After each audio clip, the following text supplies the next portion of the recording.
boop. Boop, boop. And then go boop. And both live and the notifications are out. Go. Yeah. Now we wait the customary couple of minutes to see if anybody shows up. Okay, hold on. The I gotta sons tell of my story. bitches. Okay, yeah, now you can tell your Wait. story. I'm putting in an announcement in my Discord. Hold Oh, on. alright. That's also fine.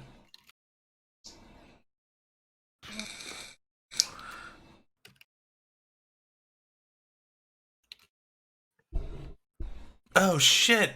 It's a dizzy! Oh Roll with it. shit! Oh shit!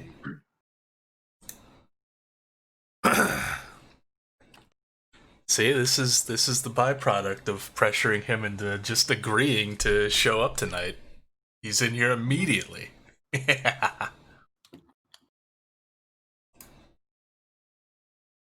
It's true. Peer pressure works. Bitches love Here we go. cannons. Okay. So Effie, story thank time? you for the 32 months. Oh yeah, that's right. Oh shit. Oh fuck. Bitches love Shut up, cannons. me.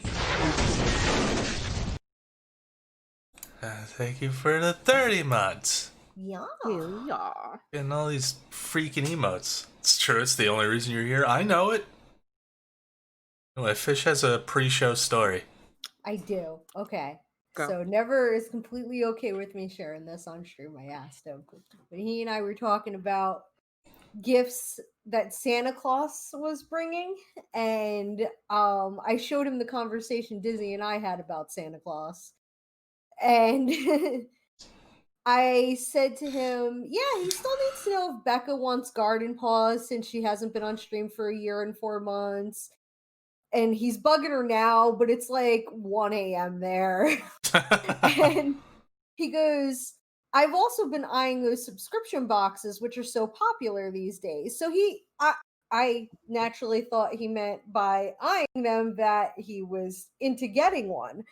So he sends me a link and I'm looking through it and he goes, yeah, they're kind of pricey, but it's a good alternative to travel right now. And I was like, geez, you were like pricey. I'm like, it's just going to be more than $50 expensive. These are not pricey. So we're talking about them. And I said, well, I mean, if I can't do a full year, I can at least get you 1 to 3 months. Or I could do one of the bigger boxes for 1 month. And he goes, oh, I didn't mean to imply that I needed anything in that regard. I'm fine with Steam since it simplifies logistics. And I was like, oh, okay, good. Because I'm like, well, heck. If Never wants Italy, he gets it. And I thought it was a little off because I was like, is Never actually going to give me his address? Maybe I should just offer to have it sent to Kettle. And then he put P.O. Box Kettle onto Coil. It'll get there. Yeah. So I Unless thought it looks that was really pretty cool and then you funny. just be like, yeah, dude, it never showed up. I Yeah. was really weirded out because I was like, how am I going to send this to you? Like, you have actually to give me your address? Like, weird. I'm not going to tell anybody, but weird. Weird. I was going to ask him if he was okay. Feeling all right, Is dude? this really Never? Doesn't sound like him. Sounds all wrong. Quick, call the police. Wait, shit, we don't know where to send them. Fuck! Anyway. Like how's- we're gonna go to eventually visit Kettle and Yeah, we're still like, never with gonna get it- to meet him. No, he'll show up and somehow he's perfected the ability to blur his face permanently to all outside eyes. Like in Black Mirror. I just predict meeting him, he's just going to be wearing like full head to toe cardboard robot outfit the whole time. Yeah. And that's just it. That's just how we interact with him. The entire time. And you know what? I'm okay with that. Yeah. Oh man. The wrist brace is back on. Fred? Oh no. Fred? Fred with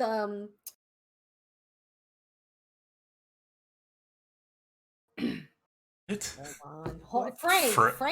Frank with Sinatra? Magneto, but not old Magneto. What the fuck's his name? Hold on. His name is Magneto. Ian McKellen. Fassbender. Yeah, he's got the big thing on his head, the big mask that looks like it's from Jack in the Box. Oh, right. There's Never. I just told the story, Never. Yeah, you missed the story that you were a part of. But how's everybody doing? Pretty good. A little tired, but yeah, I feel that. It's just been a busy time. Yeah, so I feel you. I'm a little tired, but I'm doing good. Mm-hmm. Well, we got peeps in here, so we can get started. All right. Let's go. Let's fucking go. Welcome to the end of Spookshow Season 1. That's right, this wacky journey of 4 people watching a whole slew of horror flicks and ranking them based on an arbitrary point system has been going for a whole damn year. If you don't know the specifics of how the show works by now, that's fine. Here's a very quick summation. Pick theme for month, we all pick a movie, we watch them, we talk about them, we give out points determine the winner picks the theme for next month. I mean, it's pretty simple. It's the basic principles of a horror movie podcast game show, and as we all know, those are a dime a dozen. And this month, appropriately enough, we're talking about some Christmas-themed horror flicks. The Christmas horror flick is a time-honored tradition, and in my mind, it's Halloween giving a stiff middle finger to Christmas for encroaching on its territory. You infest our spooky time of the year with holiday decorations and pre-lit plastic trees, we make kids shit themselves at the thought of Santa coming anywhere fucking near their goddamn house. Because seriously, it's not as if horror hasn't usurped every other holiday around, but there honestly might be more Christmas-themed horror flicks than there are Halloween ones. It's like the horror genre went around the year, bitch-slapping all the lesser holidays, to make sure they knew who was boss. But with Christmas, it was war. For a time of good cheer and gift-giving, the history of late December holidays is actually nothing but war in a sense. First, it was the winter solstice. Then the Christians came along and said, nah, that shit is ours now and it's called Christmas. Then major corporations came along and said, that's nice, and we'll keep the name, but here's a jolly fat guy slim-fitting his way down everyone's chimney, and it's actually about getting people to buy as much shit as possible. Then a lot of other people who still thought Christmas still had some kind of religious connotation said, hey, we don't practice that religion, we've got our own winter-themed holidays, so let's just call it the holidays. And every other holiday throughout the year that's not nearly as big a deal as Christmas felt a little hurt that everyone decided there was only one holiday time of the year, but didn't do anything about it because they were small and powerless. But despite being bitch-slapped by horror once or twice, Halloween sidled up next to them and said, don't worry, bro, we got this. Anyway, that's my rambling, probably highly offensive history of Christmas. Point is, Christmas or winter holiday themed, whatever you want to call it, it's great. I love that there's enough of it that those of us who get bummed that Halloween always seems to fly by way too fast can extend that shit throughout the end of the year while still being theme appropriate for the holidays. Really, I want to use this time to jump back to the reality that this show has been going strong for the last fucking year. Slightly more than a year if you include our inaugural Halloween Marathon wrap-up episode last November, but the official show, in more or less the format it has now, started in January. And we've managed to keep it going and improve it for 12 absolutely insane months. There's been adjustments and changes along the way, rescheduling and restructuring, but we've made it. And all signs point to this thing continuing into next year with a whole second season. And none of that would have been possible without my co-hosts dealing with my crazy ass and being willing to devote their time not only to doing the show, but to watching 4 random horror flicks every month. This is the longest running and most successful group project I've ever been a part of, and honestly, I've had an absolute blast the whole way through. Every month I'm excited to watch the movies, and I'm excited to do the show and see what conversations come up, and I'm excited to see who won and what theme we'll be doing next. It's been an absolutely fucked year, but this show has been a constant high point and an absolute amazing thing to take part in. So that's me getting all sentimental and shit. Let's get to the movies we're going to be covering tonight. From 1980, we have Christmas Evil, the tale of Santa's biggest fan taking on the mantle of the jolly fat man himself, dispensing merriment to the good and a holiday hackfest to the naughty. From 2005, we have The Gingerdead Man, the story of one girl struggling to keep her family bakery business afloat. And, oh yeah, there's a random killer gingerbread man wandering around, maybe. From 2010, we have Rare Exports, A Christmas Tale, about a bunch of dummies determined to dig up the frozen carcass of the real Santa Claus, and the one kid who might just be a big enough badass to save the holiday.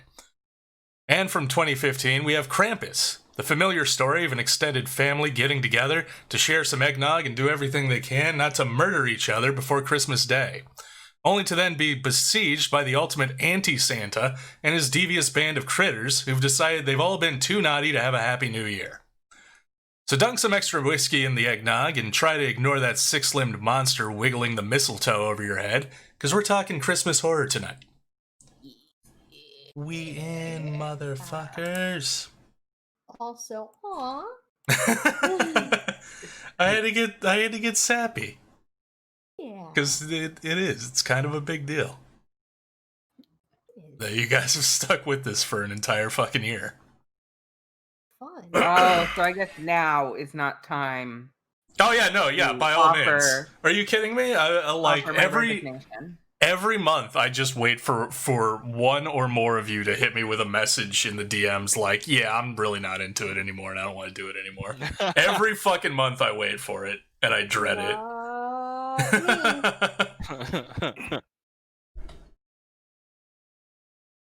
But okay, Christmas Evil, which was Kettle's pick, I believe. Yeah, and it was, fine.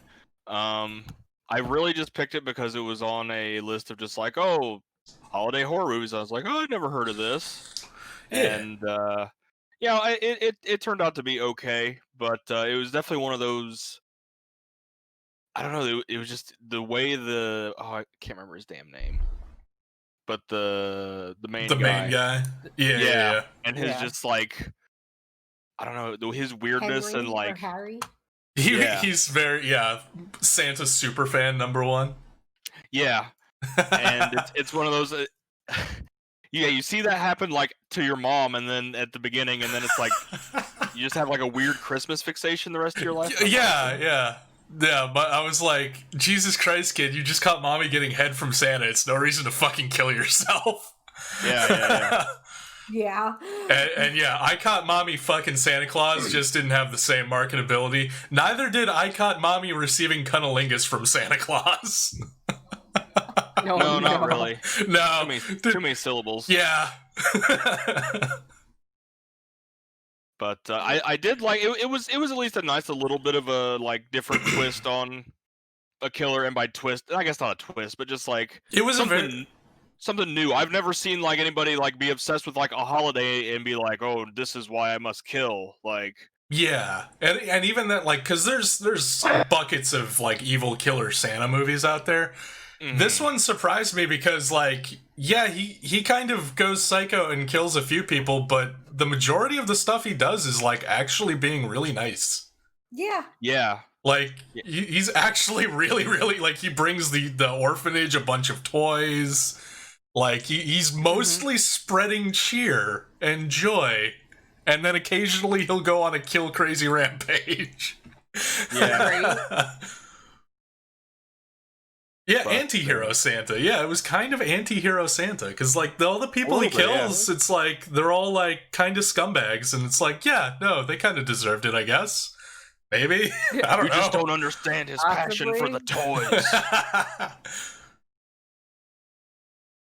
But, yeah, I enjoyed it overall. It was, I think, decent in that regard. I did enjoy just like his weird like naughty nice book, and it's like, oh, these children, they're being naughty. Like the one kid like cutting out a Hustler magazine lady, and it's like that kid's dexterity with those scissors was remarkable. Like, yeah, he's doing something naughty, but like, respect the talent. Like, he's got the steadiest hands. He also he had balls of steel because when he was asking like, oh, what do you want for Christmas? He's like, a lifetime subscription to Hustler magazine. A kid knows what he wants. Yeah, he's got his mind made up. Yeah, he's like, yeah, no, this is what I want. But yeah, and then on the kills that he did do, like, it was okay. The one that I thought was quote unquote best in the movie is just when he goes and hatchets 3 people outside of the church, and nobody does a goddamn thing to try to stop him. Yeah, that scene was nuts. Like, there's like 30 of you. You could get him. Yeah, you could do something. You're just gonna sit back and watch. Okay, that's fine. Let's just watch. I mean, to be fair, they were probably in shock because it's not every day you watch a Santa murder someone right in front of you with a toy soldier. Yeah, and also all the while his brother is like, where the hell is he? Something's wrong. Something's wrong. And it's like his wife's like, oh, I'm sure he's okay, and like. And then like it just kind of, as it all starts to click with him, like there's a Santa out killing people, and it's like thinking, it's like no, and then his brother shows up in the Santa costume, and it's like, son of a bitch, god damn it. It's so done with him. Yeah. Did you guys recognize the not crazy brother or the less crazy brother? Nah, really, no. That was Jeffrey DeMunn. Probably most noteworthy from like the first couple seasons of The Walking Dead. He was in The Mist, I believe. Wait, who do you play in Walking Dead? Fuck, I forget his name. The older dude who has the RV that. Oh, Dale. Yeah, Dale. Yeah, he played Dale in The Walking Dead. Yeah, That's that was him. That was super young him. Moral compass. Did you notice anybody else in this movie? I did. I'm wondering if it's the same person. They played in Breaking Bad. Yep. Ace Ventura. Yep. Mark Margolis was in it. Yep. Fuck, now I'm forgetting his name from Breaking Bad. Something Salamanca. Salamanca. Yeah. Hector Salamanca played man number 2 at the Christmas party that Crazy Santa. Yeah, he just kind of gets dragged in by a couple of guys, and then he hangs out for a while and parties before leaving and committing to commit another murder. Hector Salamanca is one of the 2 men that drags evil Santa in out of the cold.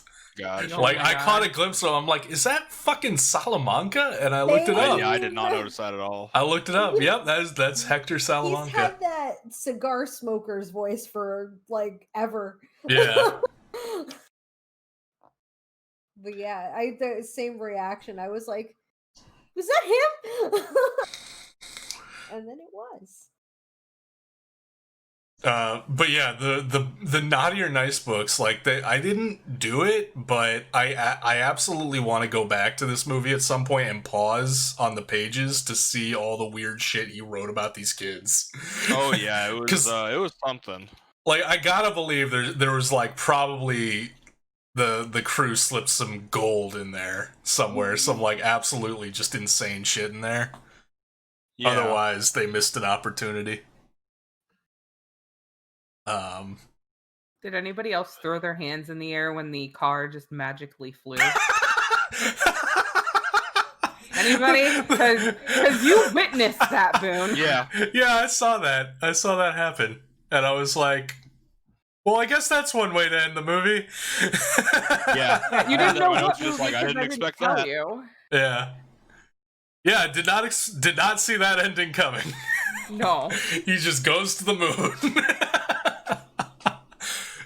I think I made a reference. I can't remember what other movie it was from this month, but like somehow the moon came into like was a reference point or a focus, and I was like, oh shit, fucking evil Santa from Christmas Evil is gonna see you doing that shit on the moon and come down and be really pissed.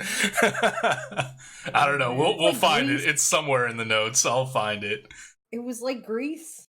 When oh, that's right. Don't they drive off into the sky at the end? Yeah, they drive off into the sky in the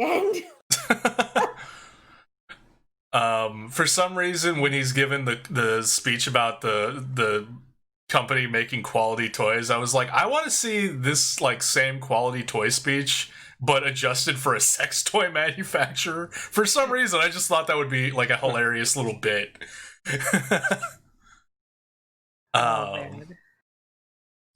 But yeah, another thing that like struck me is like it shouldn't have like stood out to me because it's so obvious, but I guess it's just something that I never really gave any thought to. But seeing the internal workings of a company, a manufacturing company, that sole purpose is making cheap, shitty Christmas toys. It's like, at first I'm like, oh, well, because it's for the movie. But then I'm like, well, no, these types of toys actually do exist. And they at least probably were at some point made in a place just like this. This business probably very much existed. And that just, I don't know, I was like, wow, that's weird to think of, that there were people and that made, like, the most generic Christmas toys, like, yeah, it's Soldier with like a lightning bolt for a gun. I don't sure. know. Or the bikers, the plastic biker toys were the best because they were called something like suicide racers, and I'm like, yeah, that's really a toy that you could have only gotten away with in the 80s, calling something a suicide racer. Oh yeah. But yeah, it blew my mind thinking of like someone who like 9-to-5 job was like waking up in the morning, going to a factory and standing on an assembly line, putting together like cheap, shitty toys. And I'm like, goddamn, that was someone's life. That was probably many people's lives. Mm-hmm. And that's just so weird for me to think about for some reason. Oh yeah, also, because the movie starts well before Christmas. Like, I think the first calendar, like, such and such, it was like 55 days until Christmas. Yeah. Which is apparently a thing, and also, because I did the math on it, because I was curious, I was like, okay, what would 55 days from Christmas be?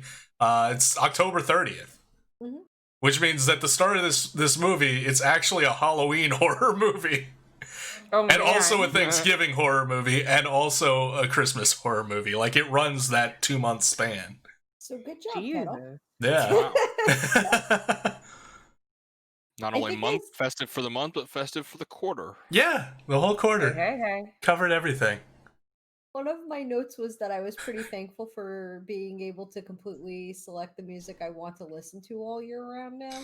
Because at one point, for a good 10 years of my life, right after Thanksgiving, I would have to listen to, albeit a wide array of Christmas music every night up until December 25th. And that's on repeat. Oh my God. Holiday Lights. And then I was like, now I can hear it in a movie. I'm not completely turned off by it. I actually wanted to hear more of the song until Harry started spying on the kids. My next note was, okay, now I'm just creeped out by Harry's obsession with the Christmas music. And then a couple notes later, while Harry is laying the molten metal for the Nutcracker Soldier, I am done with Christmas songs again. Yes! Strike another one in the win column for Christmas-themed horror. Please stop. Please stop. No, yeah. I was sad. I also like that, again, kind of like last month with He Knows You're Alone being a 1980 post-Halloween kind of pseudo-slasher movie. This is also kind of fits that motif, but it's absolutely not Halloween at all. Like, it's not a Halloween ripoff, like, at all, or at least as far as I could tell. Which is very cool. It didn't really feel like it. No, it felt like its own unique thing. Of course, he's got the Santa Creeper van that he paints the mural on the side of, which just reminded me of those like 40, 50-year-old like hardcore metalheads who get the van like that and they paint like the the Dokken art along the side of the big-breasted woman riding a dragon and shit. Only with this, it's just Santa. Yeah, it's a different fan club. Yeah, it's a different fan club. I don't think they do much crossover with the Venn diagram. Imagine he made a typo and just wrote Satan instead of Santa. Whoops. I laughed so hard at him trying to get down into that damn chimney. Oh, that was so good. Yeah. I was like, I think at that point it felt like the movie had like reached a climax point. Right. And was continuing to go beyond that. And then I was like, what the hell is this movie going to do for like the last 20 minutes? And then that happens. And I'm like, oh, this is what it is. It's just going to be him stuck in this chimney for 20 minutes. And they have to call the fire department to get his ass out. Okay. But no, the movie had far greater things in store for the last 20 minutes. He was coming to like a psychotic break, and that was interrupted by real world conditions. Yeah, it's like, fuck, how does Santa do this? He does it to every house on the planet? Yeah, what about the ones without chimneys? That was my indication, like my young child indication of being like, hold on a minute, this story doesn't exactly fit, because like, I lived in a house without a chimney. I'm like, how does he get in? Oh, he's also a locksmith. Yeah, this strange man just breaks into your house once a year to give you toys. And sure.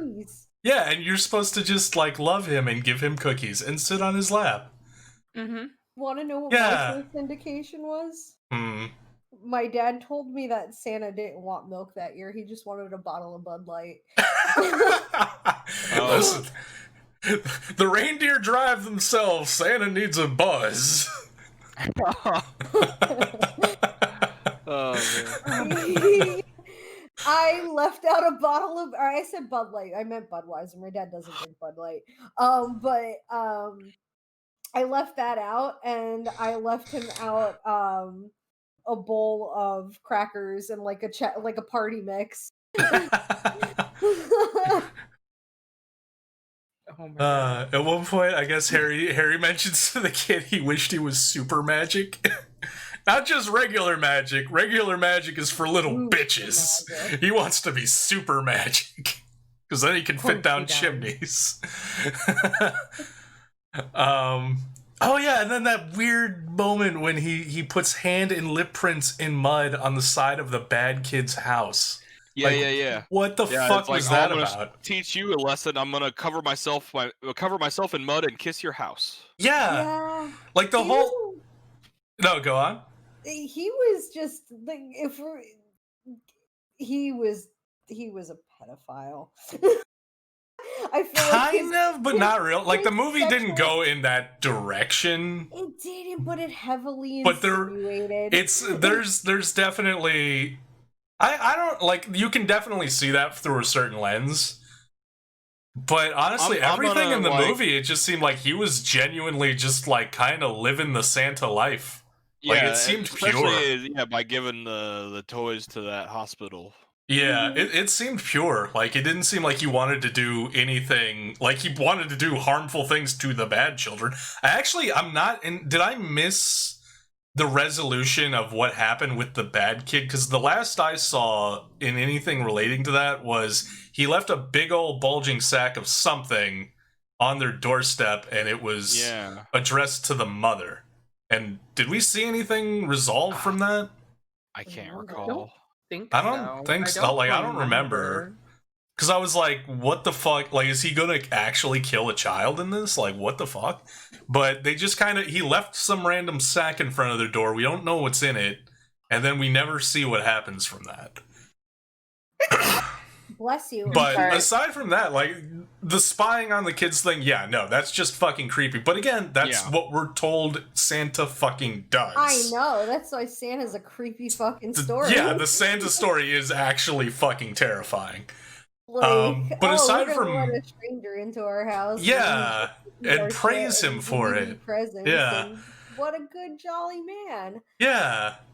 But aside from like that and whatever terrible shit he did to the bad kid, like every other interaction that we see with him with children, like he's just very genuine and sweet and like purely loving. At least that's how I took it. Is that he's living that Santa life. Mm-hmm. He's towing that Santa line. He really is. And to Never's point there, and now there's Elf on the Shelf, which is the surveillance state for kids. Which, yeah, that's I'm a whole glad new. That was not a thing growing up. That I'm already a paranoid motherfucker, man. Oh yeah. I don't need out by an elf on the watching me. shelf. What's that? That's why you get yourself a Elf on the Shelf. Yeah, I don't like them. That's why you get yourself a mensch on the bench. There you go. Or a Frodo on a dodo. Is there a Frodo on a dodo fish? There's memes about it. The species of what is surveilling me isn't really the point. It's more that I'm being surveilled. Yeah. See, now I'm gonna have to open up Photoshop later and do my own variation, which is dildo on a Bilbo. There's been Bilbo on a dildo. Oh no, mine is dildo on a Bilbo, and it's different. It's different than what you're thinking it is offhand, but I'll Photoshop something and send it to you all. Is it where he's riding the dildo? He has the dildo as like a unicorn horn? No, it's not that at all. Nothing close. But yeah, the menial job at the factory might suck ass, but like they went all out on that Christmas party. They did. They had a full open bar. They did. Yeah. I like how he told the guy, like, I actually thought that was a pretty cool quote when he goes, "You actually know how to play, and look at what you're doing with it." Like, yeah, his whole using it for evil. Yeah, his whole weird, like, and I don't think we ever got a full explanation on what the hell that came from either, but like his whole weird infatuation with like tunes. And learning to play tunes, and finding a tune people will like that. Like I got it in the context of what was happening, but like it was just some other like slice of his insanity that was just kind of there, and it seemed like it was a big part of his philosophy. But the movie never really explained what it was. It was just there. It was just a thing. And yeah, once again, this was a huge party with alcohol clearly being served. Pretty much no one taking a sip of anything at any point. Although I did absolutely love the repeated cutaways to the dude working the bar, more and more frantically making drinks and serving them. Like as the party went on, he's just like and trying to pour as many drinks as fast as possible. Like that was fucking hilarious.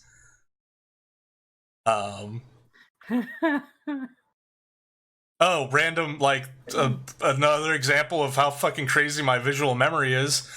When he's burying the toys on that random plot of land outside the New York City, I'm almost 100% certain that's the same plot of land Leonardo DiCaprio's character from Gangs of New York was buried in. Like, it looked like the same shot, only very different context. Frankenstein-esque purge of Santa from the town, complete with like chasing Harry out with the torchlights. Yes, I love that the movie devolves to an angry mob with fucking torches chasing him through the town. Yeah, like it had a lot of overtones of Frankenstein to me, because like his creators brought him into this world that he originally started to love. And then they fucked it up for him, and then he was stuck on that and making it better. Only he didn't throw a little girl into a lake. No. No, he just stabbed multiple people in the face with toys in front of a church. Held a little girl in front of him and like waved off a crowd. Yeah. I had to come up with a variation of the old joke. You make your very own Santa soup and they call me Harry the Soup Maker? No. You donate a whole van load of toys to a children's hospital, but they call me Harry the Generous? No. You kill one pencil-pushing corporate dick and you're labeled a psycho for life. That basically sums up the movie. Yeah. That's basically what he does. It's true. Yeah. I am still baffled by the ending. Like, I still don't understand. I mean, I think it's just kind of dumb. Yeah. Well, I think like in essence, it's like the realistic thing that happened was, yeah, he wrecked his van over the side of the bridge and he fucking died. Mm-hmm. Yeah. But in that final moment, I think that was his, like, the movie like showed us like his fantasy mind, like what he experienced, and in his final moments he felt like he took flight and just went off into space. That's my analysis on it. His damn mind is. He lost his damn mind. Yeah, no, he had lost his damn mind like pretty much since he was a child. It seemed. Yeah. He just like never recovered from seeing mommy getting head from Santa. I saw Daddy throttling Santa Claus, yet another Christmas song that never really caught on. I saw Daddy dragging Santa's strangled carcass away. Nope, not that one's not selling either. A lot of failed Christmas song titles in this movie. Oh my. It keeps snowing so that the police don't come and see the drag marks. Totally gonna know. Yep. Whoop, he's gone. And yeah, after watching it, I can now safely say that like my vague like half memory of like maybe I saw this movie before, maybe I didn't. No, I absolutely did not see this movie before. I would have remembered.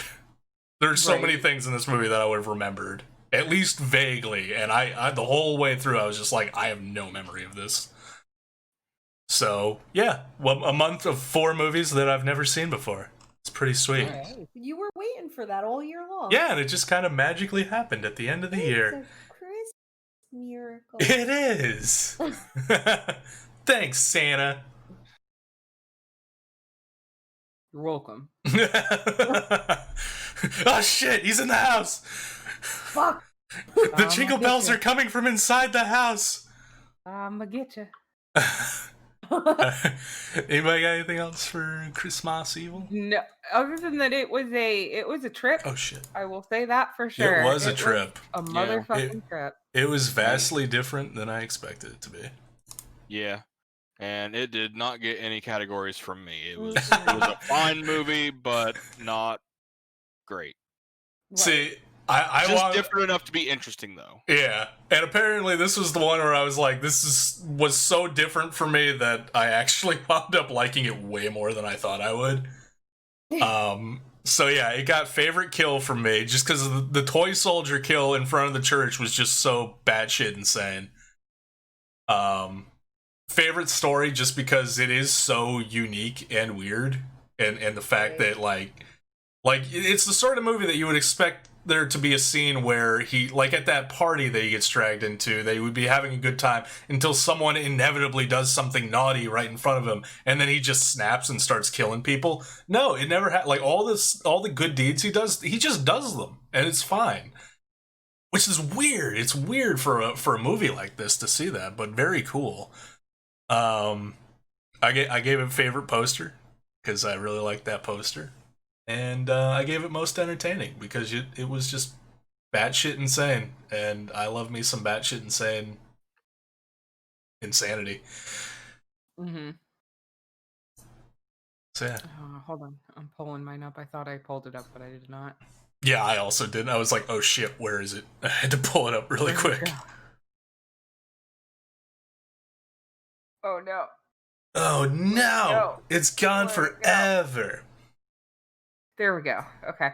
So I was like, I found the one for the spoop, but that's not the one we're going over. No. That was Thursday. Let's see. So it got nothing for me. Yeah, I was the only person who gave this movie category points. Which is fair. Oh, wait, are we still on Christmas Evil? Yeah, Christmas Evil. Okay. Yeah. I was like, wait a minute, I thought you were talking about yours, and I was like, Neff, no. I loved it. No, so, yeah. Like, I enjoyed it, surprisingly. It just, like, compared to the others, it just did not hit any of those marks. Yeah. I don't know, I got to the end of all 4 of them, I went back on it, and I'm just like, I really liked it. I liked it a lot more than I thought I would. And I mean, yeah. So, Gingerdead Man. Yeah. Which was Neffy's pick. Yeah. I'll probably chime in a little, but I'm gonna let you guys talk about it because Uncle Boone's gonna go on a bit of a rant. So I'm gonna wait till the end till everybody else has said what they want to say, and then I'm gonna go on a rant. But Gingerdead Man. I loved it. It was so horrible. It was so fucking bad. But like, I don't know, Gary Busey, man, he has my, like, a fraction of my heart. Not all of it though. But like, I think what won it over for me was the entire scene where he instigates that rat to get into a fight. Like that got me. And just like the absurdity of it. Like, I can't, he gave me exactly what I expect. I wasn't expecting anything good. I got exactly what I was expecting, which was it was going to be a piece of shit, but Gary Busey was going to be entertaining as fuck. And Gary Busey was entertaining as fuck. Yeah, I will agree with that. I want to watch the rest of them, but only if Gary Busey is voicing it. Kind of like how I want to watch more Wishmaster, but only if what's his name? Andrew Divoff. Yeah, only if Andrew Divoff is in it, in which case I've already seen all the Wishmaster movies that exist. But like, it was a train wreck. It was a train wreck and that's why I kept watching. Like, I'm just watching it and I'm like the bitchy country girl that her fucking daddy and like Lorna and just like how they're all acting and how nobody apparently knows how to charge their phone. And then the fucking alcoholic mom, like it was that. Ooh, you guys, I need to collect myself now that I'm thinking about it again. Trish, what'd you think? Beginning to end, I loved it. First of all, I was like, it seems like it's out of the 80s, but it was really only 15 years ago. And oh, Jesus Christ. There's more to the story than just a bit of terroristic piece of dough, and it's actually like well constructed in my opinion because it had like a beginning, a climax, and an end, and I loved it. And Sarah, like, okay, stop. Sarah is the cutest fucking thing. She reminds me of Billie Piper when she first meets the doctor working in her little shop, and it's why I think it almost watches like a fairy tale to me. She's like a strong woman, but like life is throwing punches at her. She's got a fellowship surrounding her. They're making sure she's going to succeed in helping her find a way out of her little darkness that she's in. And then we got the villain and his spoiled little daughter. I love Lorna. She was getting on my nerves in the beginning, and I was so glad that Sarah snapped at one point. Like, get her, bust her pretty little face into a wall, like, go. And then frightened Lorna is what convinced me to like move over to her side a little bit, because I was like, she's trying to convince everybody that black magic is real. And I thought that was just a perfect way to turn an annoying prissy character I hated into an annoying prissy character that I loved. They never actually followed through with any of the characters actually being dumb despite their personalities. Like, take Brick and Amos. Like, I thought Brick was the cutest thing, and he seemed like he had a good head on his shoulders, and he wanted to fight for that bakery to keep going and protect Sarah at all costs. He's just a little childish. And then Amos, like, when he shows up, like, it's kind of clear that he just wants to go on with his night thinking they're all crazy, but he's like ready with a gun and he's got a pull my finger meme shirt. Oh god, I missed that. I did not notice that. It's like one of those, but of course he does. It's one of those e-cards, and it's like it just says pull my finger. even though I knew the twist at the end was coming, it was much appreciated. And when I went to look at reviews on the end, I was pretty surprised that a lot of people either thought the execution of the movie was poor, or they just flat out didn't like it because it didn't have that many kills. But I really thought it was well set, lending to like an atmosphere of storytelling, and that the deaths were pretty significant, if to the watcher only and not to all the characters. Like Lorna's reaction to her father dying was pretty different to the reaction Sarah had when she thought her mother was dead, for example. Random hot takes. Oh man, blood is the secret ingredient to make the best batter. No, that's how you get evil fucking gingerbread man voiced by Gary. What? Never mind. Yeah, no, that's pretty cool. See, told you, best batter. A baby's already being made. Gingerdead Man is bored out of rage. His quote, "Well, it sure ain't fucking the Pillsbury fucking doughboy." Daddy, you have got to come get me. I'm at Betty's Bakery and we got a homicidal baked goods after us. Seriously, that's how you turn a character into a prissy little bitch into a likable prissy little bitch. To Neffy's point of the rat, furiously check the doesthedogdie.com to make sure the rat doesn't die. Spoiler alert, he doesn't, but the whole scene of rat, hey rat, want a piece of me? LMFAO. Eat me, you bitch. Butcher's baker is no one's bitch. No, you can't eat me. Got milk? Yeah, there's a lot of one-liners. Oh my god. And then I was like, it even set up for a sequel where I thought there was a sequel going to be happening, but no, that was a setup for the rest of the story to end. And I fucking loved it. And I was sad about Brick. And that's all I have to say. Got a lot of categories for me. Comfiest movie, because I will watch this again. Right? Sleeper hit, because I did not expect to like it as much as I did. And most entertaining, because I was highly entertained throughout the whole fucking thing. I was literally sitting here like this. What did you think, Kettle? Oh boy. So yeah, it had its funny moments, but holy shit, yeah, it is not a good movie. Like the acting and just all the like. I will say it did get my favorite kill only because of the absurdity of it, of the Gingerdead Man driving the car into the guy and using the rolling pin as a pedal reach for him. I'm like, okay, that's pretty funny. Like I do really like that, but it's still. And let's be real, the movie's like an hour long, and then it has 10 minutes of credits. Yes, the slowest movie. You said that in the back channel, and I was like, "Yep." Yeah. Yep. That's a painful credit sit. Yeah, it had. Well, I didn't sit through it. I did.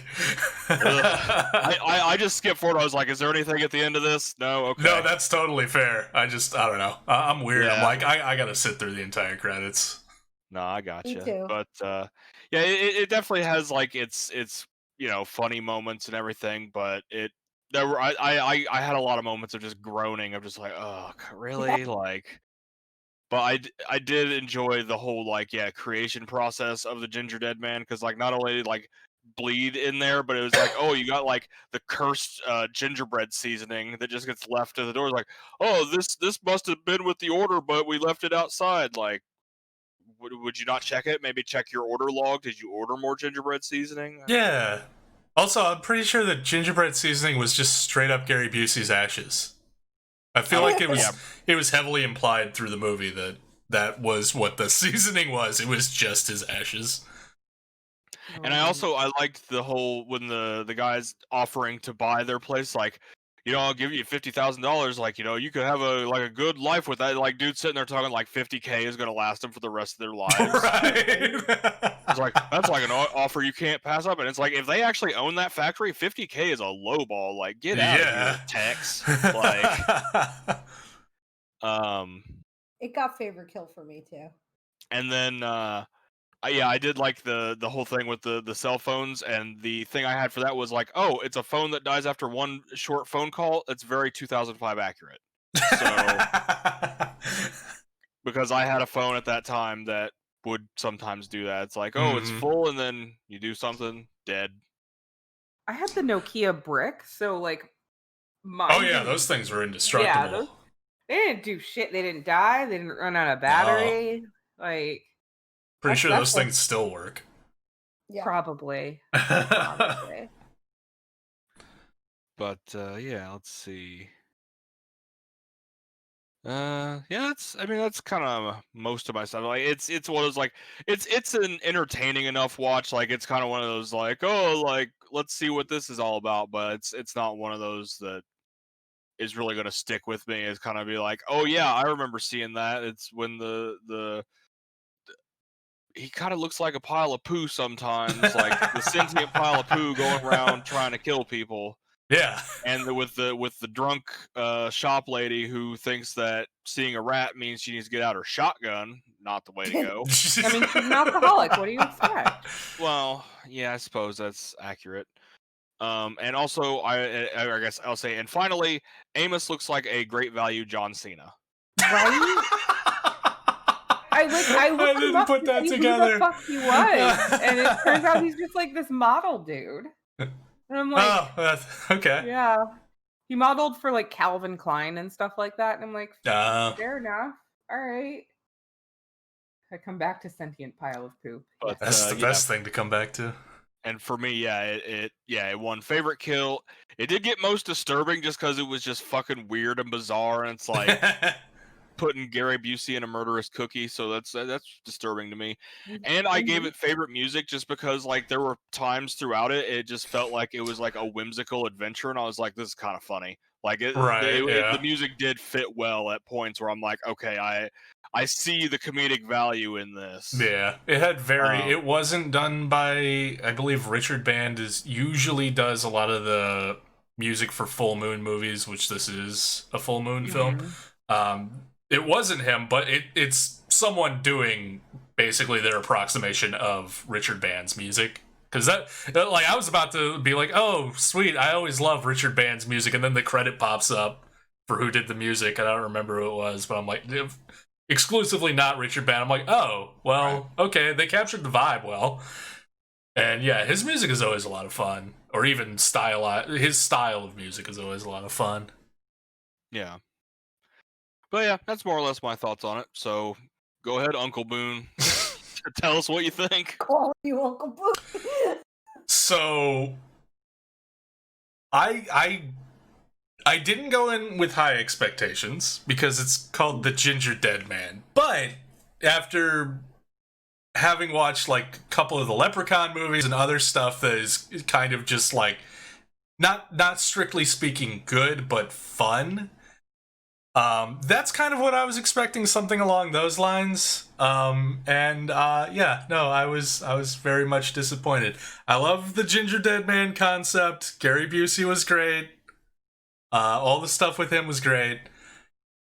It's just that's makes up maybe about that much, just a very fraction of the overall movie, and the rest of the movie is subplots on top of subplots. There's a serial killer being put to death and resurrected as Killer Gingerbread Man, on top of family drama, on top of amateur wrestling nerd, on top of drunk mama, on top of competing bakery next door. And then there's a bitchy daughter of rival bakery sneaking rats into the bakery to try and get them shut down by the health department. There's black magic Ouija board subplot. There's community college to go become a nurse subplot. There's subplots on top of subplots on top of subplots. And it's all expressed in one slow-paced exposition dialogue scene after the next, with nothing happening but two people staring bored at one another and just delivering lines like they're reading it off of a notebook card. So that's one thing. My notes have so many, like, I use so much capital, just full caps lock notes on this. Like, why are there so many subplots in this Killer Gingerbread Man movie? who the fuck are you now, sir? Like, when some like, I think that was when Amos showed up out of nowhere. I'm just like, who the fuck are you? Why are you here?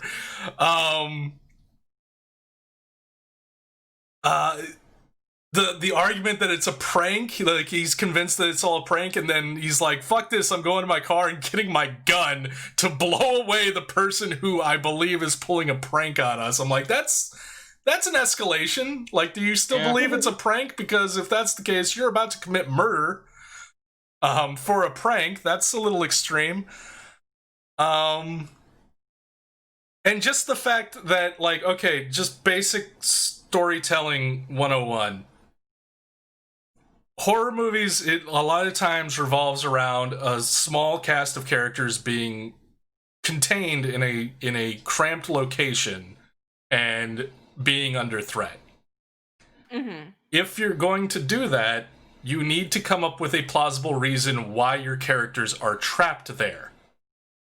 At any point in time, any one of these fucking people could have just left. He didn't lock them in. He didn't disable the vehicles. You could just walk outside and leave at any point. And yet they don't. It's even stranger when two of these characters that are trapped in this location aren't even supposed to be there. And one of them makes a very, like, his entrance is saying, what's taking so long? I want to go. And then proceeds to spend the next 45 minutes not going. Mm-hmm. Why the fuck is the main bakery lady not being like, get the fuck, you were planting rats in my bakery, get the fuck out? Why does the bitchy girl want to stay there? No reason. It's rubber all over again. No fucking reason. So yeah, if you're going to do that, you have to come up with a plausible reason as to why they're not just leaving. This movie went out of its way to explicitly state that they can totally leave whenever they want. They never make mention of any reason why they're all trapped there. Or for that matter, why some of them are there to begin with. Or for that matter, why this closed bakery, the employees just kind of wander back in. Like at one point, the helper girl just kind of wanders back in.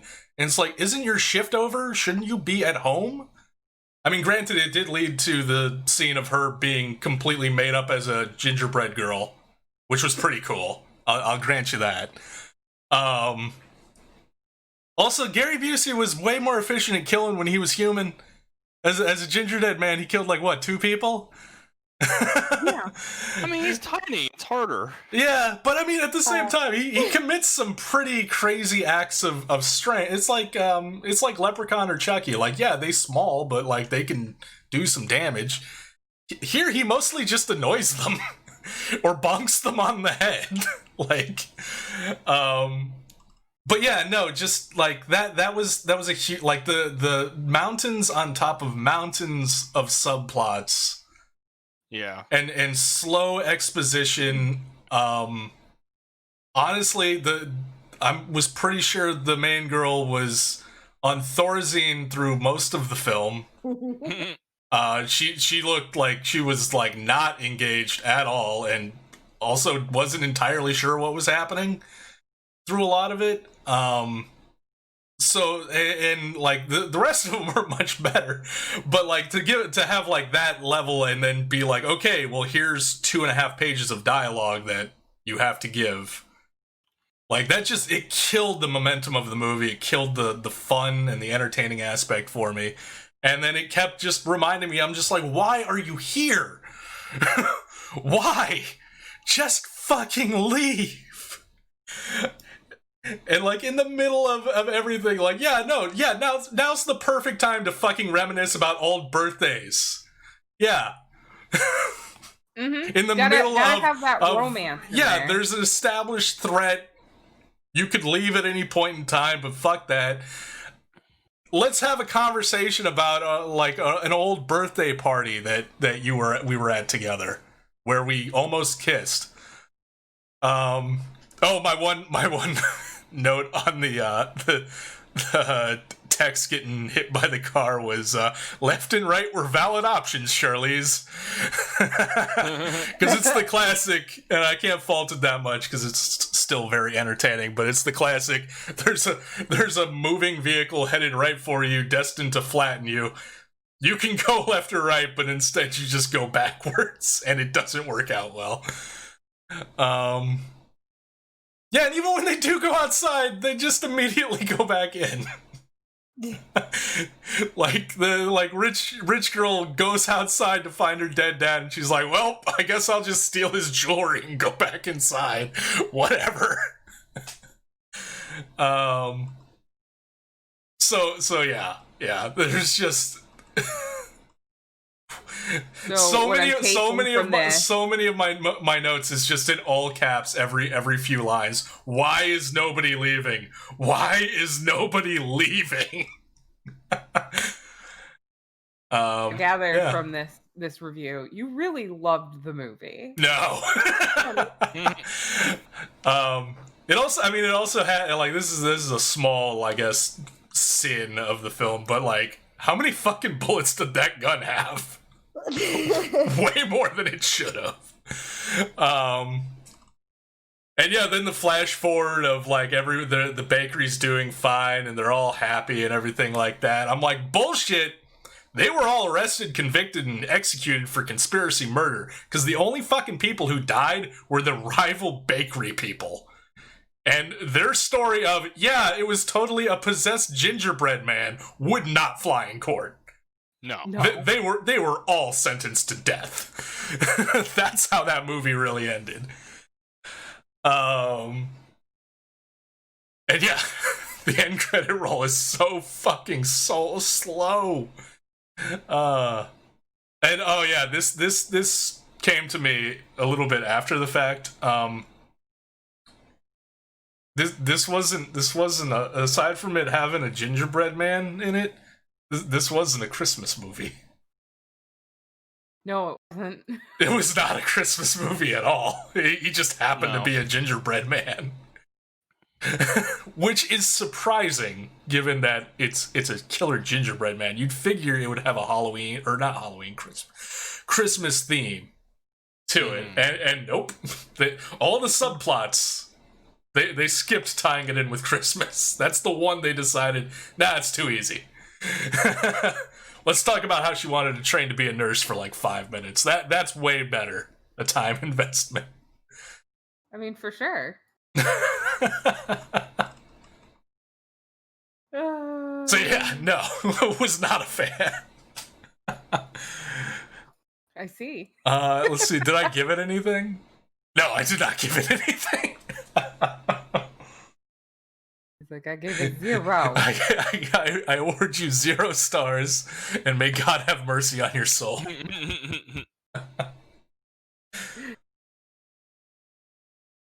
But I guess to like have like, yeah, again, Gary Busey, Gingerdead Man, everything that, like, the fighting with the rat, amazing.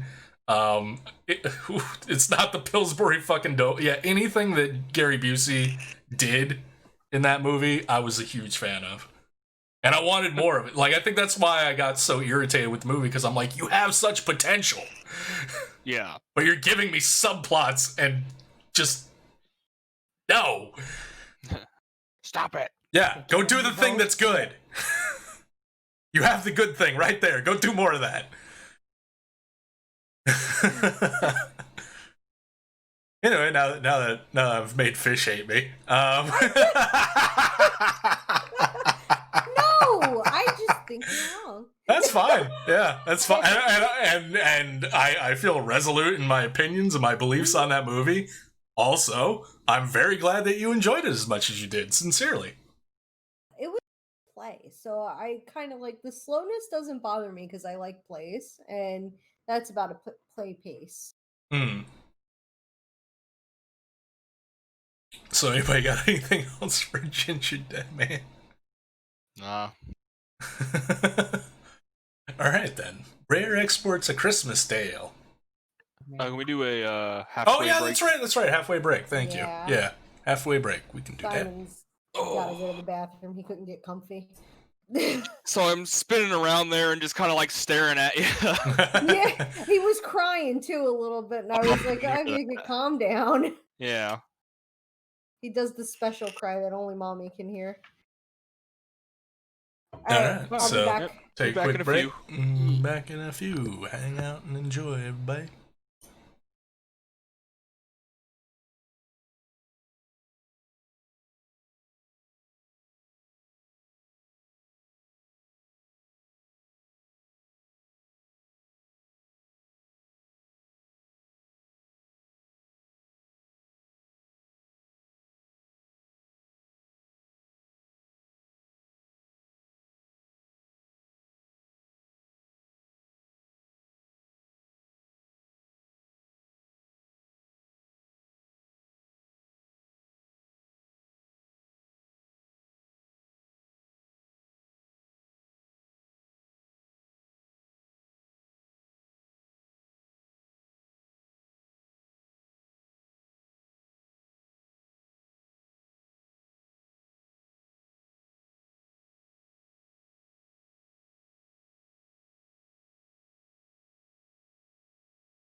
We're back. Yay. Rare Exports: A Christmas Tale. Yeah, that was my pick. Yeah, it's big. Yeah, I love this movie so much. It was gorgeous scenery.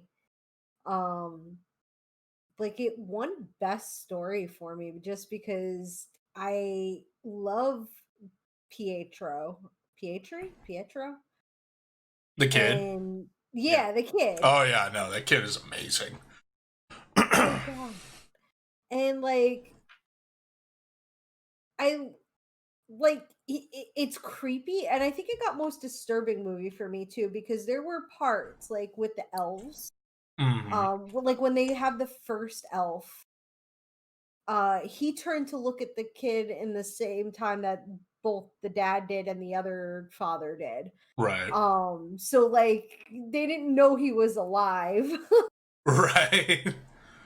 And I really like the way they put their scares in the movie. While the characters are distracted, we get to see the weirdest shit happen. And that makes me want to watch it more than once, because like the shit I didn't catch the first time could be like right under my nose. Mhm. It was a slow burn, but it didn't feel like it was running at a snail's pace. Mm-hmm. And I liked the whole, like, it was like one of those movies where a boy is becoming a man. Yeah, And definitely. Yeah. and the juxtaposition against his father, who is already a man, who's clearly worried about his son. He's not angry with him, he just wants to keep him safe. Yeah. I have a feeling like he might have known what was up, but that got kind of squashed later on. But I thought like his son was more like him, and he wants more for his kid than he had. And I don't think he recognizes like the kid might be a lot more like his mother, because his dad isn't all that adventurous. He just wants to work and keep working just to provide. Right. So even though we get like nothing about the mother except that she's dead, like I'm like, I bet this kid is a lot more like his mother. Like it's kind of one of those stories. Potentially. Yeah, I can see that. I think his father sees that, and those are the parts I think his mother and father can't see past. Like his father can't see past the grief of his mother, Mhm. and to see the oncoming horror, to recognize it. What did I say here? Yeah, like, and the kid was so cute. He was like, I see this problem, this is how I'm gonna fix it. Yeah, I'm gonna go full fucking MacGyver on its ass. And then like the adults just accept that the elf is Santa Claus. Yeah, I don't- they just buy it. Like, yeah, well, that and the movie starts with like introducing us to this premise of like, yeah, Santa is legit for realsies. Mhm. He's not the jolly bastard we all thought he was. He's actually kind of a fucking dick.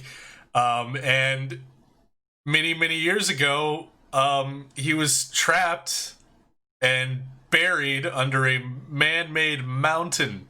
Yeah. And the plan is we're gonna dig into it and go grave robbing, Santa grave robbing. Pretty Like the much. fact that the movie started with that, like that's the premise, and I'm like, I love it. Right? Yeah. Let's go. And I made a note of what you said too about the jolly old man that everybody thinks he is. Like I don't think they would have accepted that he was Santa if he were the jolly old man he's known to be. Right. And that I love for a while there, they don't seem to care that the others were taken. They just want to get rid of the Santa first. And then I said at one point, Santa's a demon hunter. I maintain that if you put good music into the right scene, you make something wonderful. Oh, by the way, favorite music. I want the whole soundtrack to this movie. There's good tunes in this, yeah. The song at the beginning is Ancient Crystal. I looked it up. And Okay. the ending song is called Mystic Tryst. I loved it. And then one realization that I came to on the whole like coming into manhood is that the elves the way that ended, the elves were probably dads that lost their kids and became Santa's workers. Like they lost their kids to Santa and they Maybe. became Santa's workers. I think so. And then I said, guys, you're selling crazy dads. For what? Where are they going? Yeah, the end of the movie goes insane with the mass production and sell of That absolutely, like, that blew my Santas. fucking mind. Because, like, I, going out throughout the whole thing, I was like, I like it. It's decent enough. But then that happened, and, like, their whole company was, like, Rare Exports. I was like, okay, that was like raise my hands up, but in the good way. I'm like, all right, I'm sold. Like that's You fucking got me. I was like, yeah, because the whole time I'm like the rare exports. I'm like, is that like the movie series? Like the Rare Exports? Like it's a Finnish movie. Like so, the Rare Export is like the movie being sent from Finland. In terms of like that company in the beginning of just like they seem like it's probably called that because that's kind of what they're doing the excavation. Yeah, it made a lot more sense, especially once we get to the end, and that's just the title of their company. Yeah. But just like knowing the title and knowing nothing about the movie ahead of time, I was like, is that just like it's like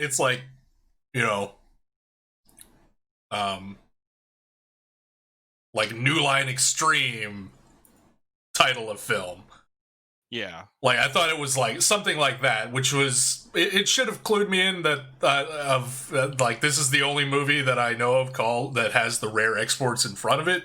Like usually if it's like a series of movies being like shipped out under one like kind of headline like that, like you'll hear of a few of them, and this is the only one I had ever heard with the Rare Export style. So that should have been a clue to me. But for some reason it wasn't until I watched the movie and I'm like, oh, I get it now. Mm-hmm. That's cool. I have never, ever actively yelled at a movie to make a sequel. Yeah. Words, and then I was like, make a fucking sequel. There is one. I loved all of this movie. There's one thing in it that I am disappointed by, and that's that we never really got to see Santa. Santa didn't actually get to unfreeze and do anything. He just gets taken out. There was some really pretty bad CGI with that helicopter and shit. Like I'm sure they were just working within their budgets, but there were a couple of the shots like when it's coming around the bend and like the sack of children like swings around up front. I'm like, ooh, that does not look good. That is so very obviously fake. But yeah, they worked with what you they mean had. to tell me they didn't actually bundle up a bunch of children in sacks and put them in a net and then have another kid ride the net while they whipped around in a helicopter? They didn't really do it. Fuck, this movie sucks. Couldn't even get little people, like little stunt people. Couldn't even do that. No, that's just lazy. I think that's why we didn't see Krampus fully, other than being an ice cube with horns. He was very Krampusy, but it's I think they. Oh yeah, no, he looked like a badass. Yeah, it's just like I was like, I want to see more. I'm like, I get why like they can't do that because if he did de-thaw based on how they built him up, they'd just be fucked. Yeah, they would just be completely fucked. So like, I get it, but I'm like, damn it, I want to see Santa Rampage. His naked old men did that for you. Yeah, and they were intimidating as fuck. Dude, I have never seen so many penises in one place at one time. Yeah. So this movie instigated a new process by which I do the tallies, which started with the mass reindeer slaughter that we see, which is apparently they do the tally and actually give a number, which is 433, and it was like, no. Because this movie would have the highest score of any movie we've ever watched, and it would just win by default based solely on that. No. Mass slaughters get +5. Just +5. You get it. You can bank that. That's yours. You can keep that. And I also had to apply it for mass nudity in this movie, because I was like, I ain't counting all the elf dick I'm seeing. And the movie does it for us again. It's like 200 something naked elf men. And I'm like, again, no. I'm not giving you 200 in the nudity score. Are you insane? No, you get +5. So yeah, it made me rethink how I tally stuff in greater numbers. Yeah. It was I fucking loved it. Yeah, Like, no, I really enjoyed it. It made me realize I really love the Finnish language. And then just like it used classic like Santa, like old school like Santa folklore. Yeah, Where Santa isn't the good guy, and yeah. combined it with like a really interesting like topic of like, okay, they found Santa's tomb, they want Santa's tomb, and you know, you got these kids that are basically being the little sleuths. It's like Home Alone meets Troll Hunter. Little bit, and I made that comparison because Troll Hunter was Swedish. This is Finnish, but I'm like, what is it like? But it's still in the same like kind of region of the world, like geographically speaking. And I was just like, what is it about movies that come from that geographical region coming up with the most batshit insane, implausible concepts for movies, and then completely selling me on it?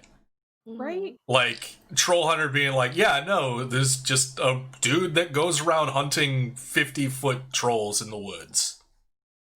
It's like, really? You made a movie about that? And then you watch it, it's like, I buy this. I buy this as this is the real world. Like, at least in the scope of the movie, like this is legitimate.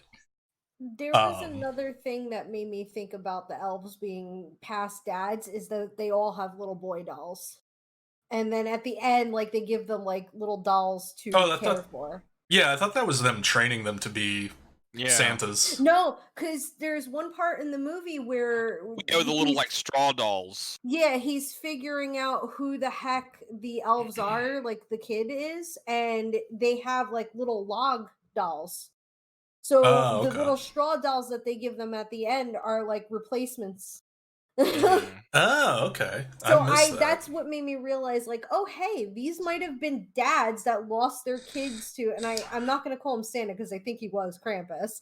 Well, the movie identifies him as Santa. That's why I'm going with him being Santa. It's their version of Santa, which is admittedly very Krampusy. Yeah. It's a very Krampusy Santa, but for the purposes of the movie, they're like, that's Santa. It's Finnish, Swedish, Norwegian idea of Santa is that he's Krampus. Oh, okay. Yeah. And so like I forgot where I was going, but yeah, like I think that they became Santa's little slaves because he stole their children. Go on. That was the fate of like all of these fathers if they didn't save their kids. And then Pietro steps up and he's like, I'm a badass. Or I just thought of this, what if, because this iteration of Santa is a child snatcher, what if they were all the kids he had stolen, grown up into old men? That could be too. Oh shit. What? No, because that's acceptable. Yeah, I think it works either way. Like that they would age. Yeah, I mean, I don't see why they wouldn't. I mean, you'd have to suspend some disbelief that anything human would be able to survive being frozen in a mountain for hundreds of years. I don't know. Did you see how in the beginning that kid walked out in his little tidy blueies? No big deal. I made a note of that. I was like, Jesus Christ, like how like that's just shocking to me, but I'm like, this is their life, this is where they live. Like, yeah, it's probably very cold, but like he's so used to it that he can just do that, and that's like insane. Yeah. But yeah, and I think it's cool that there's nothing. I don't think there's anything specifically in the movie that leaned one way or the other as far as where the elves came from or what they were. Mm-hmm. So like, it's cool that they're like both of. I think both of our like proposed theories like are completely like. There's enough evidence for both of them, honestly. Yeah. As well as even more evident, like enough evidence to be like, no, they're elves. They're whatever an elf is. They look human, but they're an elf, and whatever that means, like subspecies of human. That could also be the case as well. That's stuff they could go into in the sequel. For sure. I want it. Oh yeah, I would totally watch another movie in this set in this world. This movie was also like the comfiest damn movie ever. Like Right? the Finnish like backwoods hunters living off the land and everything. I was just like, this is so fucking cozy. And it kind of like when we watched Grabbers and the Hallow. And Right. those movies showcasing how fucking gorgeous Ireland is. I'm just like, god damn, Finland is beautiful. Like, it's a bunch of snow and mountains and whatnot, but I'm like, it's fucking gorgeous, dude. Right? I wanna live in a place like that. Like Bye.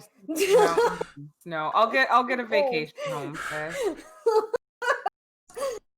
Oh, I made a prediction about something that Fish would say about this movie, and she's not said it. Oh, Because it could be in my notes. Okay, well, it might come up then. I'll let you know if you get on it. I love the bear trap in the chimney. That took me a second. I'm like, what the fuck just happened? And I realized the kid put a bear trap in the chimney to catch Santa. I'm like, you Kevin McAllister motherfucker. It became my favorite poster too because it reminded me of the poster from A Christmas Story. Oh yeah, I can see that. yeah. Just doesn't have a sexy leg. Sexy leg lamp. There's no You brought this up, Boone. There's no ladies in this. There are no women in this entire movie. Zero ladies. A Christmas Story doesn't have the leg on the cover of the movie poster. It's him, and then in the balls is like scenes from the movie. Oh no, I just meant like the movie's missing the sexy leg lamp as a whole. Oh no, I just mean the poster reminds me of the poster from Christmas Story. Yeah. Yeah, it's I can like see the it. same kind of glossy, like old Coca-Cola bottle type. Yeah.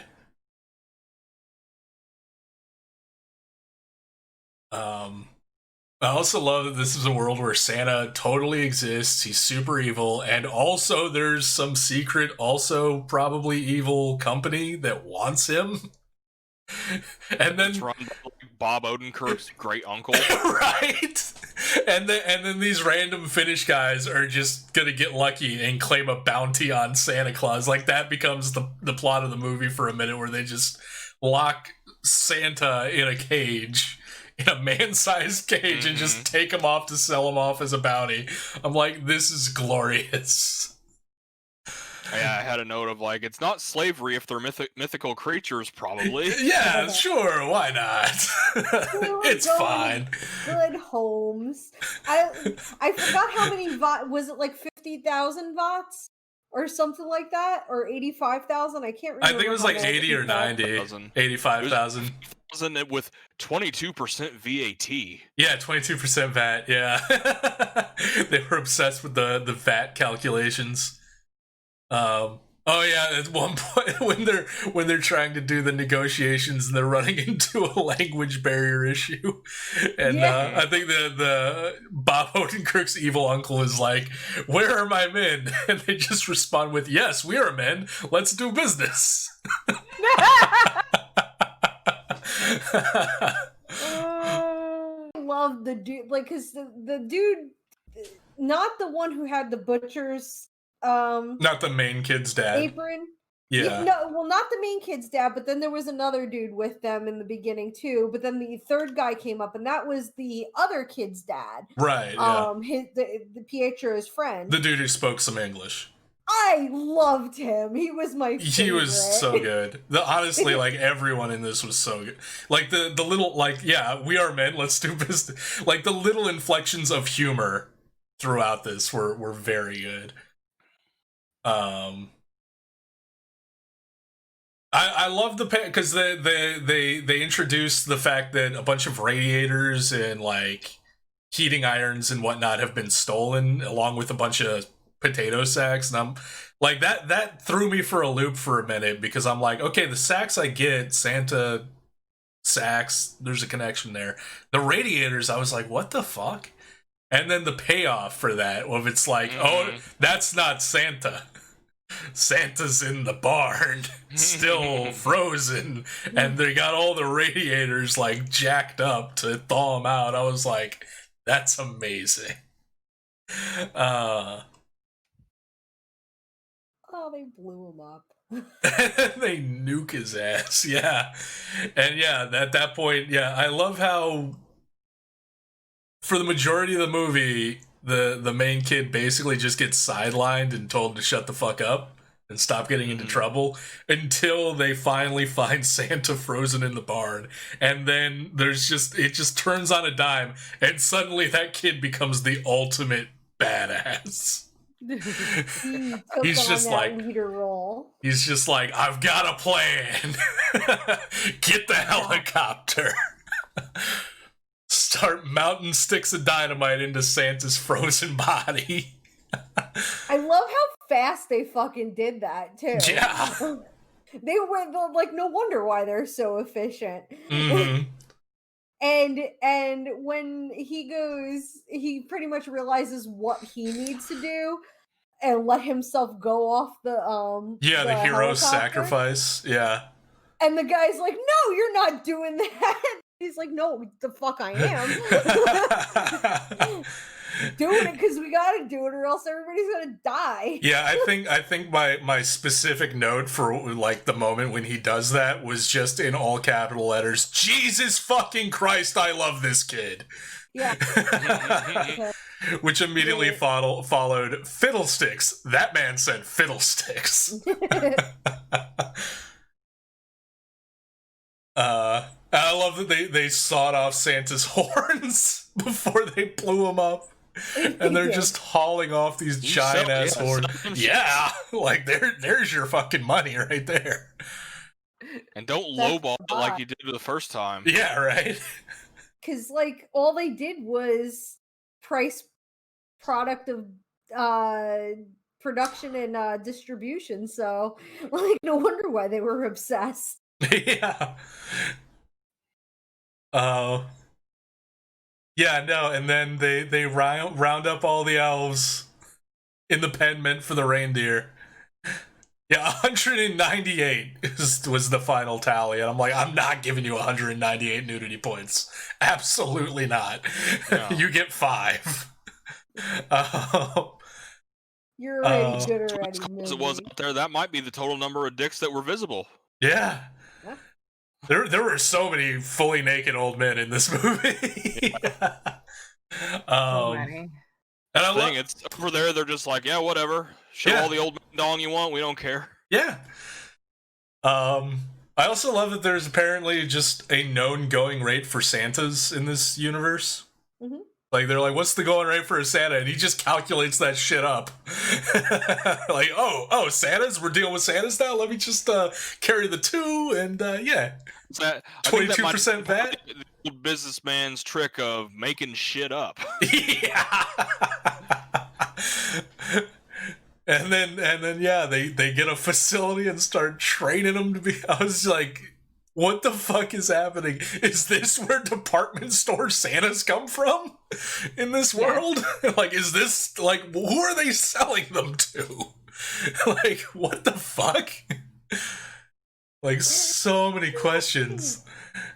That was that's just like, their business. I was like, guys, you're selling crazy dads. For what? Yeah, Going! yeah. Business is booming. And I love it, but yeah, no, I would take like a direct sequel to this. I would honestly take an entire franchise of that kid just going around the world hunting various monsters. Right. Like, I would be down for that. Love that.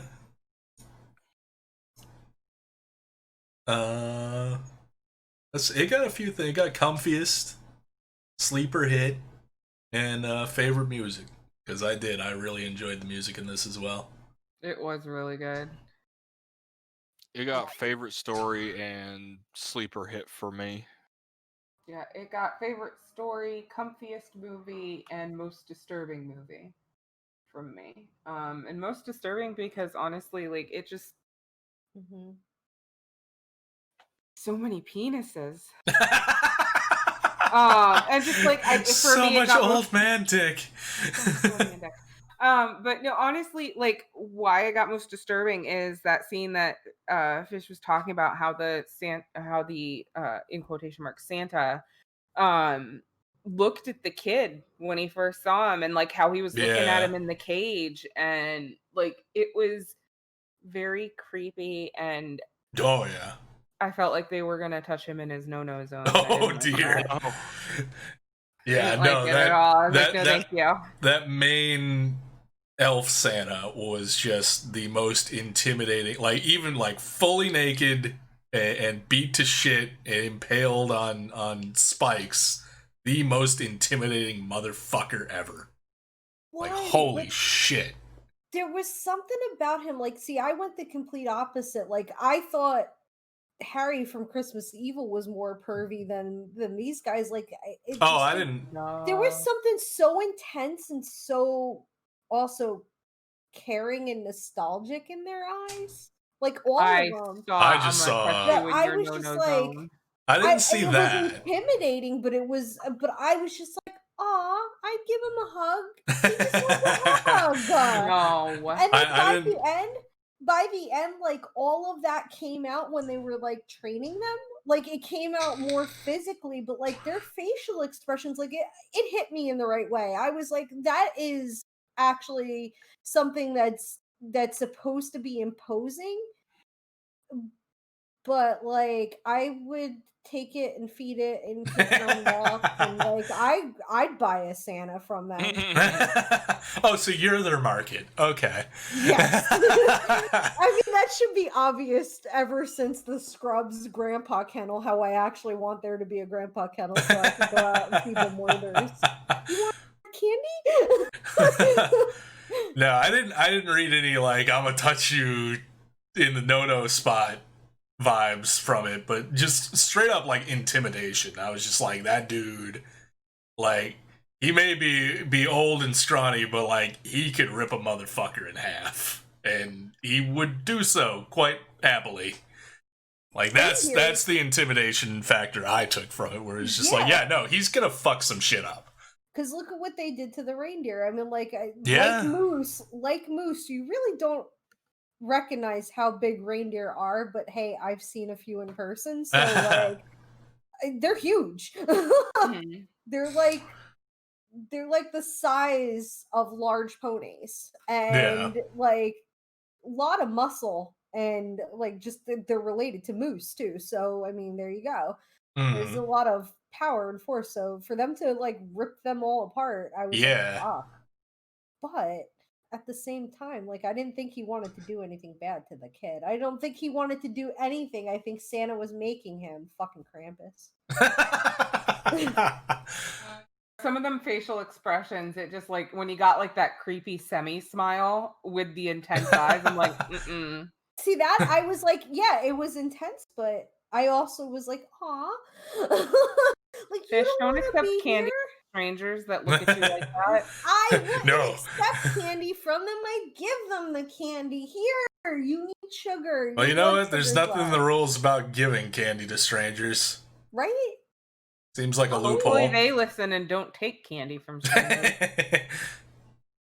I could say with full confidence, I think one of the elves would have taken the candy from me. And been my friend.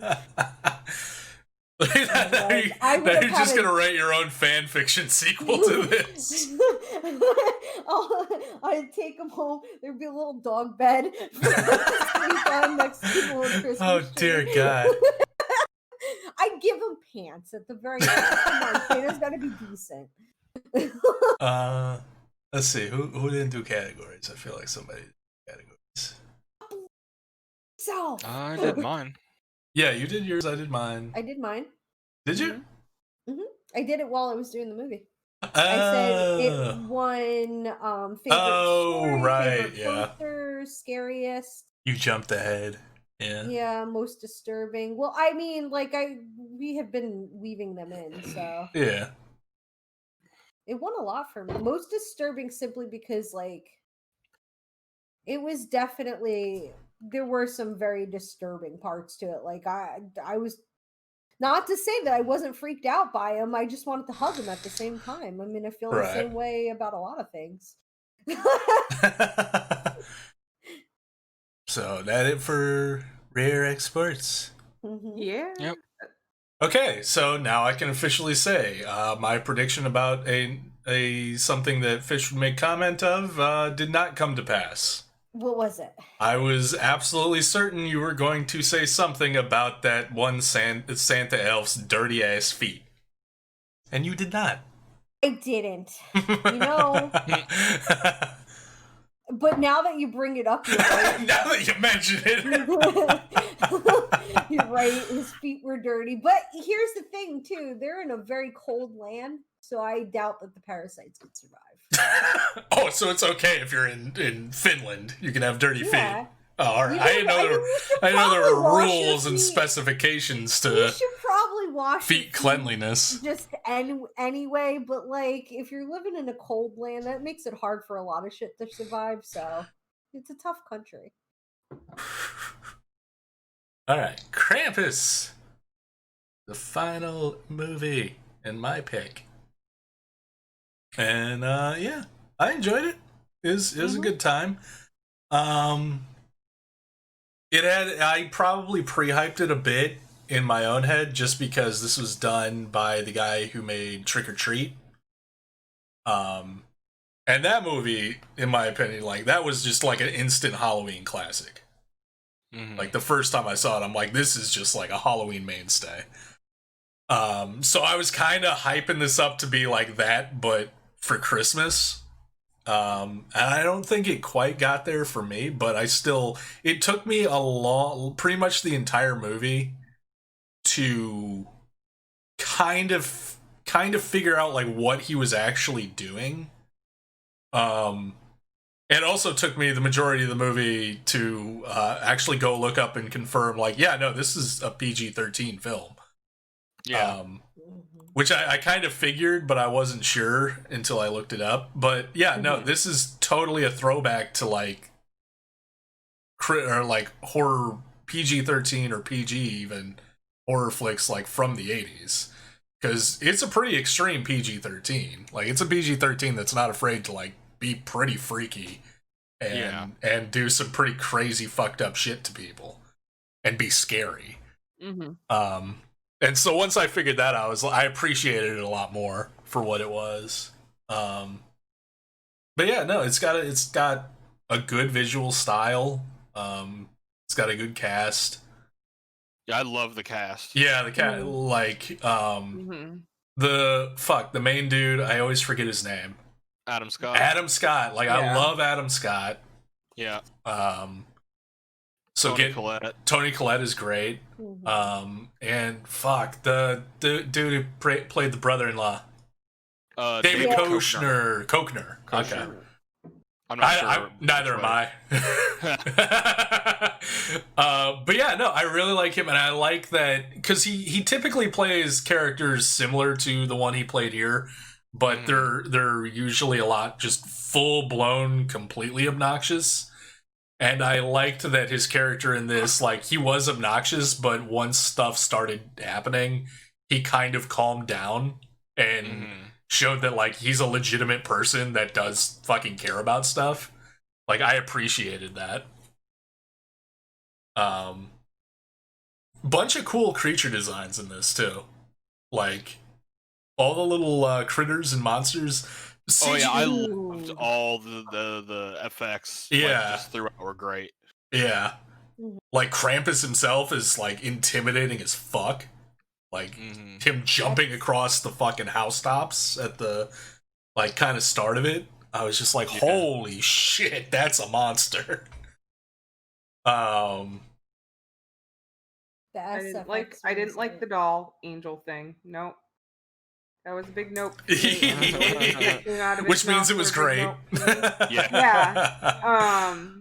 This is like this movie made me I don't know, it just further cemented like what I want to start doing for Christmas / Yule / whatever you call it.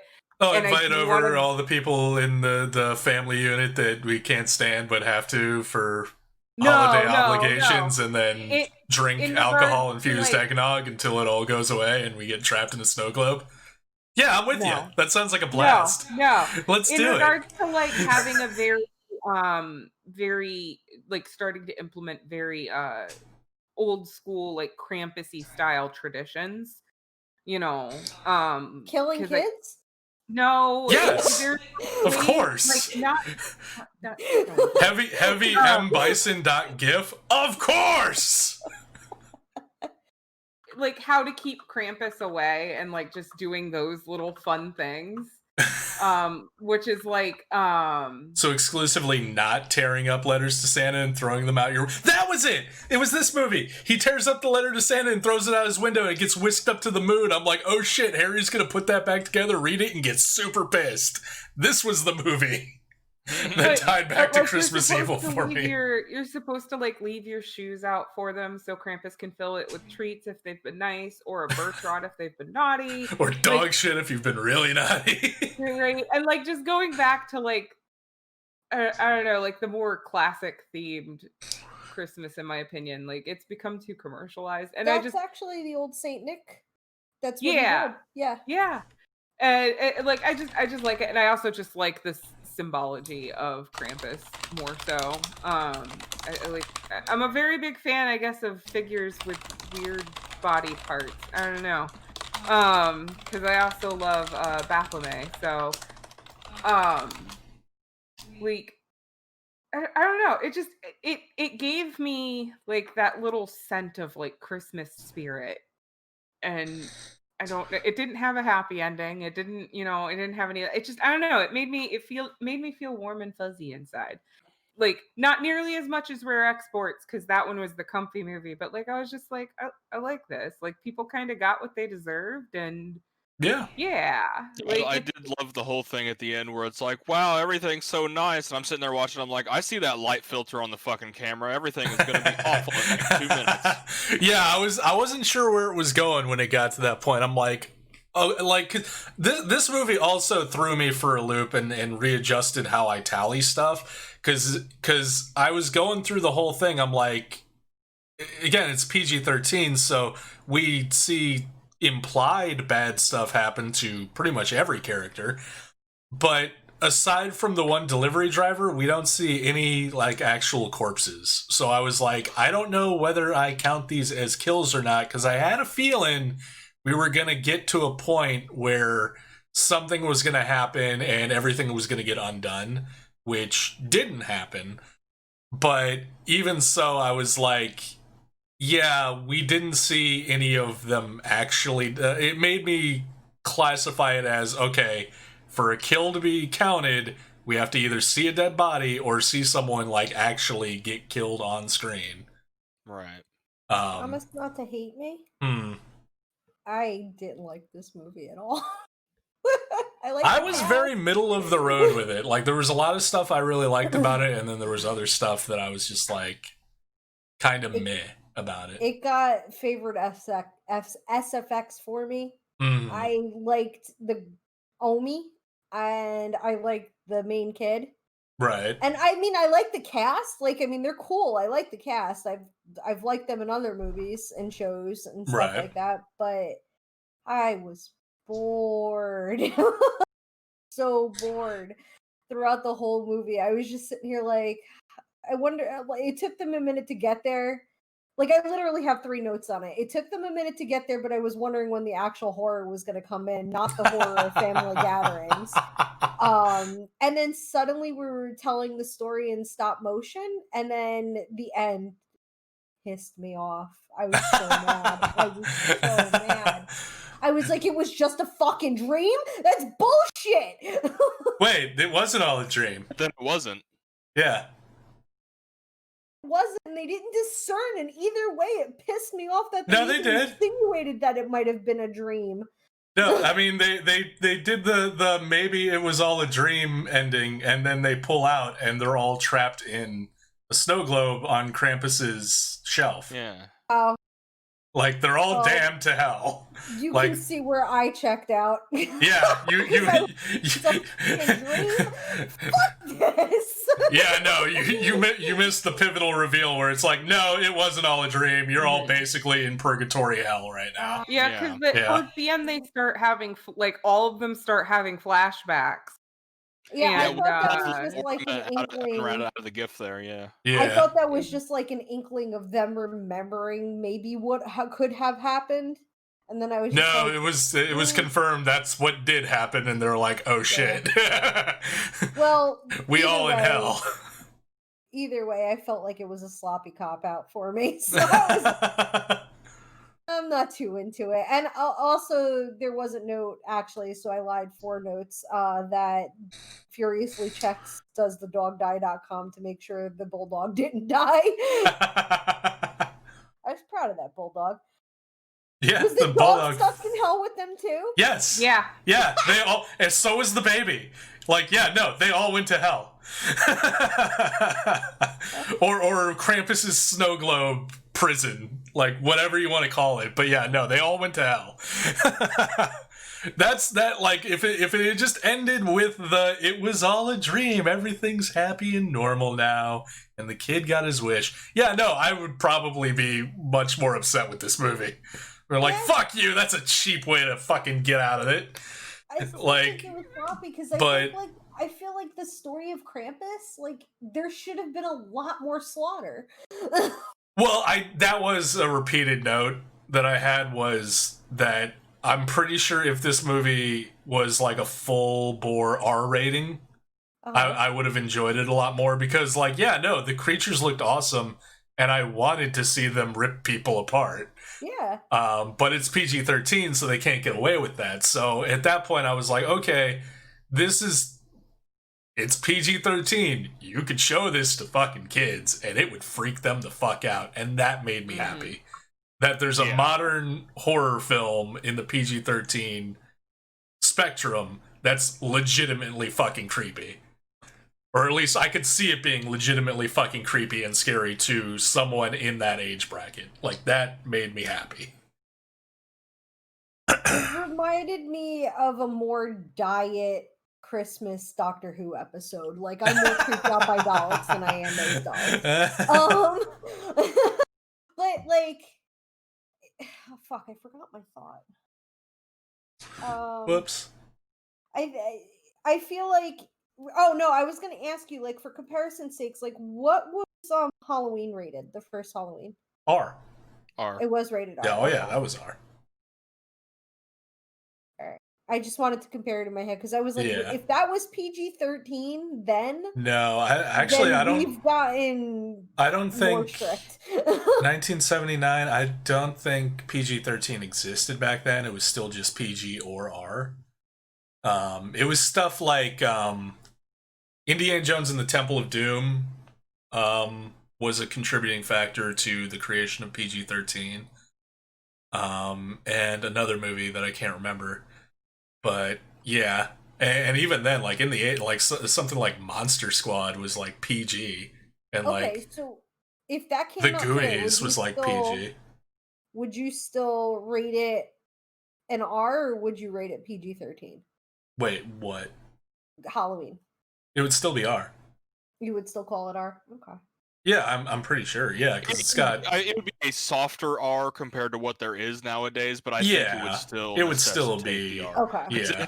Because doesn't it also have some boobies?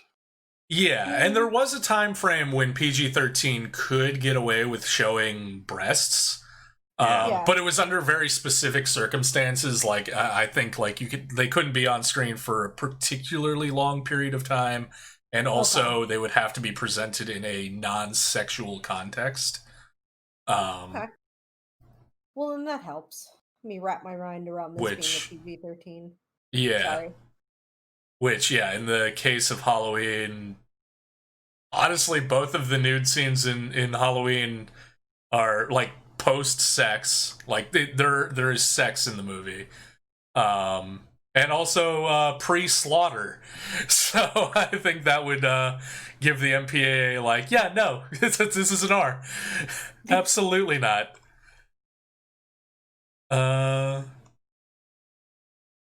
Oh yeah, fucking grandma telling them the story of how Krampus like obliterated her village. Once again, I have to resort to the Adam Sandler clip saying information that could have been very useful fucking yesterday, Grandma. Oh God, yeah. Calling it in fucking English after she's been speaking German the whole time. Yeah, why is Grandma being all weird and quiet in the corner? Like, I don't know. That's just how she is. Cute. I like her. No, I liked her, but then like she gives the backstory and tells them like what the fuck happened and what's happening now, and I'm like, you couldn't have fucking mentioned this yesterday before the kid tore up the letter? Like, what the fuck? Fat lot of good it does us now. Right. A light spoiler for another movie, but I'm like, why does Toni Collette keep getting hung in all these horror flicks? Every horror movie she's in, she's got to wind up at the end of a noose somehow. Did you ever see the show she was in on Showtime, the one where she had DID? No, but I heard it was good. It was good. Man. I just got my ass kicked by a bunch of Christmas cookies.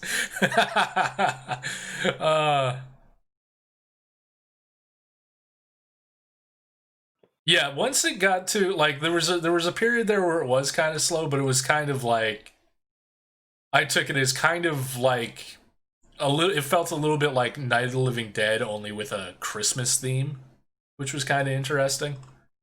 Yeah. And then like once the prolonged monster attack took place, where like the monsters are just coming out of every nook and cranny and just attacking them at every turn, like I loved that whole segment. Yeah. Yeah. Like I was not entertained. I love like the slice of life stuff and like the family drama. I'm just like, I wish my family drama was this pleasant. Like,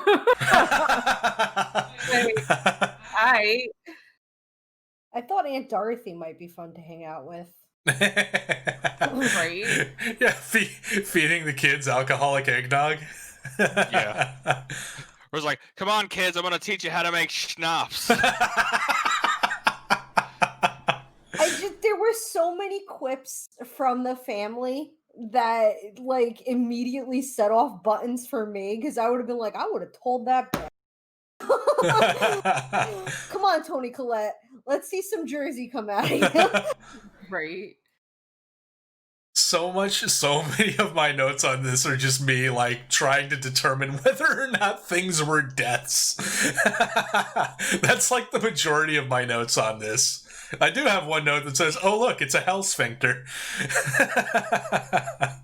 Because that happens towards the end of the movie. The road just splits open and we have hell sphincter. Yeah, and my beat by beat reaction to the end of the movie, and it was all a fucking dream, maybe. Wait, yep. Oh, fuck you. And then, although this has a very dreamscapey style to it, fake out, it was all a dream. And then like, oh, they're all trapped in Krampus's snow globe collection of hell. So yes, dead? Maybe?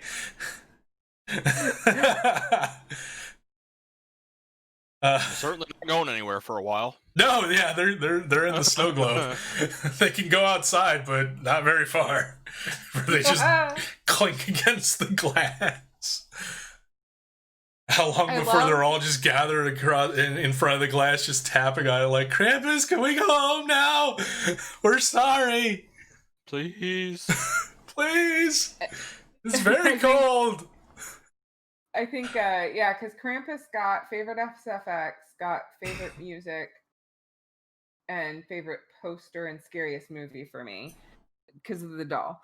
But like the music, oh my god, I love the Gross von Krampus fucking song at the end, like where it's I think there was a cool Krampus song at the end. Carol of the Bells, but it was about Krampus coming to come like take you away and shit. Like that was cool. Yeah, I remember that. I was like, yes. So I had a good time with it. I will definitely be eventually picking up a copy of it for my my collection.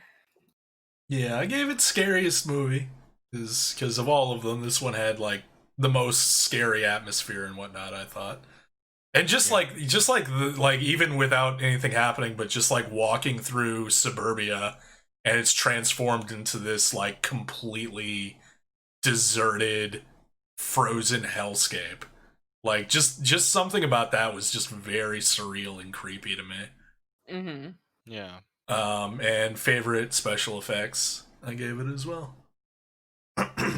Yeah, for me it got favorite poster, the comfiest, just because I like, in a weird way, the atmosphere of it was comfy until it got all like super scary and monstery outside. I just kind of like the like, ooh, it's a winter like snowstorm and we're all like hunkered in. Now, I wouldn't want to be with annoying family. I don't want to be with people that I like. Right. But it's a nice, and also like for just real life, it's a nice movie to be like kind of sit in on a comfy day and watch, because I like all the cast so much. Right. It's like, oh yeah, like these people. And I'm not sure because I didn't really check because it was such a bit thing. It might have been uncredited, but at the very beginning, with the whole scene of like people Black Friday shopping and it's all wild, I'm pretty sure I saw Tom Green fall off of a ladder.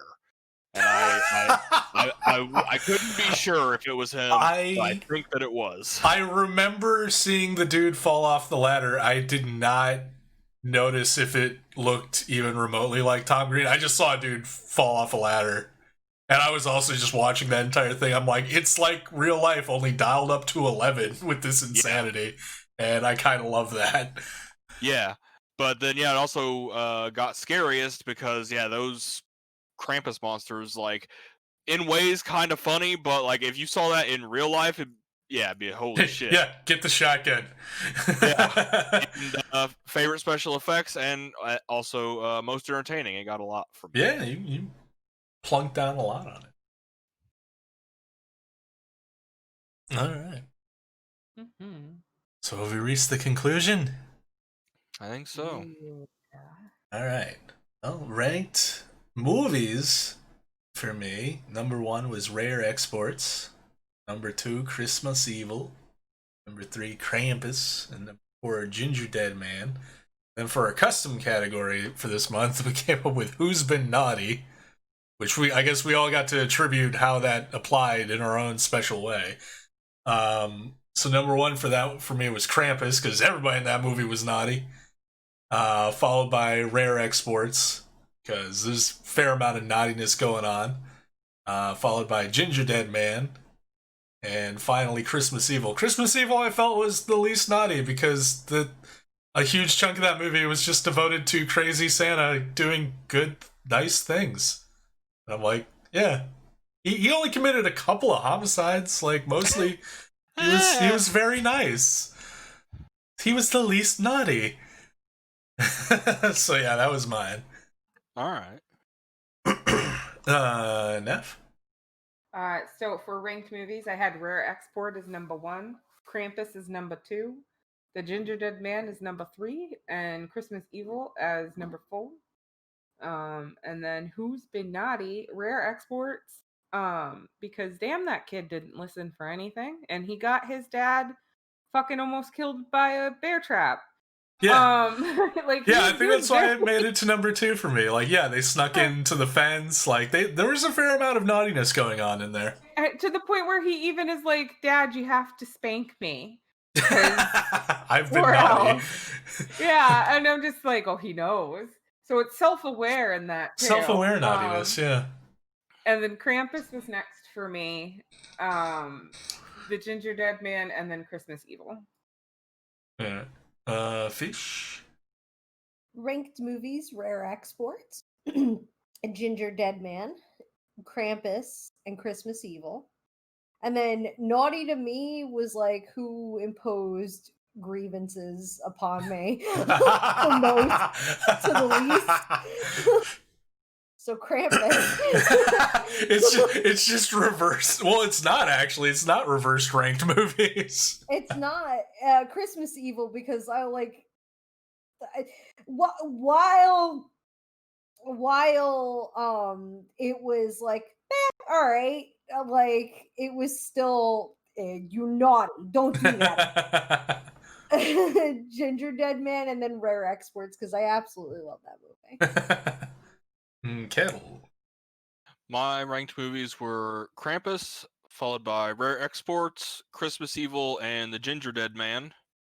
And then for my Who's Been Naughty, I kind of went with like, I don't know, it's kind of hard to explain because for number 1, I had Christmas Evil, and that's because like the people that he worked with and the people at his factory were so naughty. I'm like, oh, they're extra bad. But then followed by Krampus, the fighting family. Yeah. Rare Exports, they did some naughty stuff, but it wasn't really bad. Like it was more mischievous. Mm-hmm. And then the Gingerdead Man, like they were just wrong place, wrong time. They didn't really do anything wrong. Yeah, and they forgot how doors work.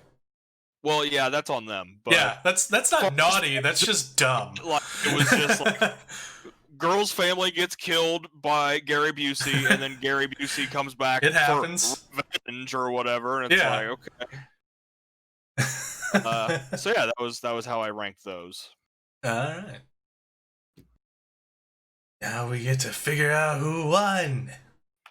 So coming in last with a paltry 65 points, Christmas Evil. That's the only one who gave it any significant amount of points. I gave it 28. Kettle, you gave it 13, so. Yeah, it had a couple things I liked. Yeah. Followed by The Gingerdead Man with 80 points. That's how for some reason I wrote it that way. I just like Gingerdead Man. The Gingerdead Man. Yeah. He's related to Slenderman. Oh. It had 80 points. With Fish giving it the most points with 30. Makes sense because she liked it. Debbie gave it 21. Kettle gave it 17. I only gave it 4. And then the winner of the Christmas horror theme with 154 points. Rare Exports: A Christmas Tale. Congratulations, Fish. I almost got you. Krampus came in with 119 points. Mm-hmm. But I had a low base score because they didn't kill anybody on camera, so I ain't fucking counting. Except for the delivery guy. That guy, he's totally fucked. Fuck the delivery guy, especially in Krampus. Yeah, fuck you in particular. We actually get to see your frozen ass carcass. But everybody else, who knows? They're just in snow globe hell. Like, yeah, no, at the end of the movie, they're all in the snow globe hell. Where's the delivery guy? Like, presumably he was just in the neighborhood at the time. Like, which snow globe does he wind up in? He's just on the road. So yeah, that guy got super fucked. Yeah, it only had a base score of 2, so. So yeah. What's that? I'm looking through the list. Look through that list. So we can figure out what we're doing for January. There's not anything that's like really New Year's themed on here, is there? Is there New Year's horror? Yeah. I mean, I can think There probably of... is. I couldn't think of any. Yeah, I can think of one movie that's called New Year's Evil. But that's the only one that immediately comes to mind. So it might, like, it's a thing, but it might be such a small little niche thing that I wouldn't include it because there's probably not 4 movies. Or even if there's just 4 movies, it's like, well, I guess you take this one and I take that one and we'll hope for the best. There's like a whole bunch. There's The Children, there's Antisocial, there's New Year's Evil, New Year, New You, Terror Train, Rosemary's Baby technically takes point in around New Year's at certain points. The Signal, Holidays. Do you want to do like a New Year's horror theme, or do you guys feeling that? I mean, if there's enough movies to have, so there's like more than just 4 that we can look through and choose, then I'm fine with it. All right. Like, there's a whole bunch. But when I win again, we're going Peter Jackson. Well, you don't have to stick to like a monthly type thing, like the theme that fits best for whatever upcoming month it is. You can choose whatever theme you want. You can do Peter Jackson. Year's. It's right. New Year's, and like if we're coming up on it's January, New Year, New Movies Us. about the end of the world for the end of the year. I mean, we do have apocalypse theme in there and post-apocalypse too. I think because it's 2 distinctly different things. One's about the event, one's about after the event. I could just be awful and like for the end of a pandemic year. 2 pandemic horror themed movies. I won't outright veto it, but like, please don't. It's fine. Come on, man, too soon. New Year's horror. New Year's horror? Okay. That'd be cool. All right, yeah, well, we can take a look. I'm gonna do Terror Train. Terror Train? Okay. I'm looking through a list. I'll look through it and pick something at some point. Look later. Yeah, it's got Jamie Lee Curtis in it. Yeah, I've heard of it. I think I might have seen it once, very long ago, to Google, or part of it. According to Google, Gremlins is a horror. A New Year's that's horror. Like, I don't know how well Google can be trusted because Gremlins is a Christmas horror movie. I don't know if they're just lumping Christmas horror in with like New Year's. Like, I don't know if that's what they're doing, but like Gremlins might, like, the time frame, like, post the events of Gremlins, like the day after or whatever, like that might stretch on till New Year's, but it's not really a New Year's movie at all. At least from my recollection. I could be very wrong about that, but I distinctly remember Gremlins being Christmas. Like Christmas? Like toys and stuff like that? Yeah, because Phoebe Cates talks about how she hates Christmas because her dad tried to sneak down the tree dressed as Santa, got stuck, and died. Like, that's a huge part of the Gremlins movie. No. There's a lot, though. There are quite a few. Like, not just Gremlins. There's, like, Countdown, Night of the Virgin. Like, there's a lot. Okay. So, yeah. You just gotta read the description of the movie to make sure it actually takes place during New Year's. Makes sense. So. Alright, so last Saturday of next month is the 30th. Okay. Does that sound good for everyone? It should be fine. Okay. Yeah. Should be. Yeah, no works. Yeah, because I mean we're through all the holidays and stuff, and by then I'll be live from the new place next month. Hell yeah. Fish 30th sounds good to you? Yeah. Okay, cool. Yeah, I said yeah. Oh, I didn't hear you. Cool. All right, so January 30th, they're gonna be doing New Year's horror. New Year who dis? It's spooky. Yeah. I know what I want. You know what you want? What do you want? Yeah. Tell me what you want. What you really want. Is Angel Heart take place on New Year's? Apparently. I'm in favor of this because, like, yeah, I've wanted to rewatch Angel Heart for a little bit now. It might have been. Well, hold on. I'm reading through because, like, It says Uh, it might be something mixing up about New my Year's Eve. search with New York and New Orleans. That's fair. I'm seeing like I did a control find on New Year's, and New Year's Eve is an event date in the movie somewhere. Does it count? I mean, we did Maniac Cop for St. Patrick's Day horror, and it was just kind of a thing happening on a particular day in the background. It happened to be like, yeah, St. Patty's Day happened to be taking place during the movie, so yeah, I would count it. Sure. Okay. All right, so Angel Heart. I mean, hell, this month we had Gingerdead Man, which is not a Christmas movie, but we're counting that anyway because, goddammit, it should have been. So, and I'm not going to hold it against Neff because, surprise, it has nothing to do with Christmas. Because no, that's a fault of the filmmakers. Damn it. Mm-hmm. Okay, cool. We should name this one new Spookshow. Who dis?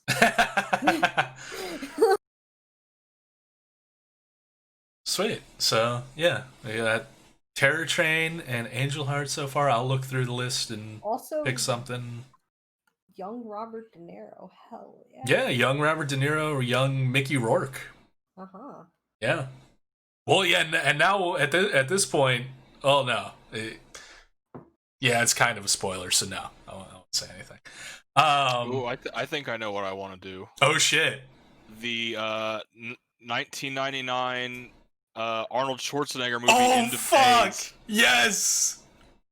These are like so like. I've seen End of Days, I've seen Angel Heart, I've seen at least part of Terror Train, but so far all of these movies are movies I've not seen in a long time, and I've secretly wanted to rewatch them all, so this is perfect. Well, there you go.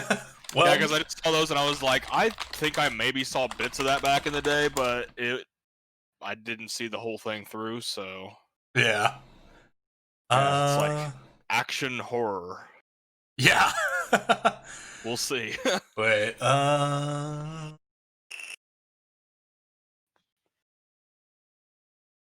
you know what? I'm gonna go. I just pulled up the list and I picked one right off the bat. I'm gonna go with Bloody New Year from 1987. I was eyeballing that one. Good job. It looks very fun, and that one I know fucking nothing about and have never seen. So sweet, we got a full Bloody New Year, End of Days, Angel Heart, Terror Train. That's a good mix. January 30th, Season 2, Episode 1, new Spookshow. Who dis? Thank you everybody for hanging out, Never and Dizzy, and Sadrina was in here lurking, I saw. Much appreciated. Thank you for hanging out and chatting and being a part of the experience. And yeah, now we're all gonna go the fuck away. So have a good weekend, everybody. You too. Bye.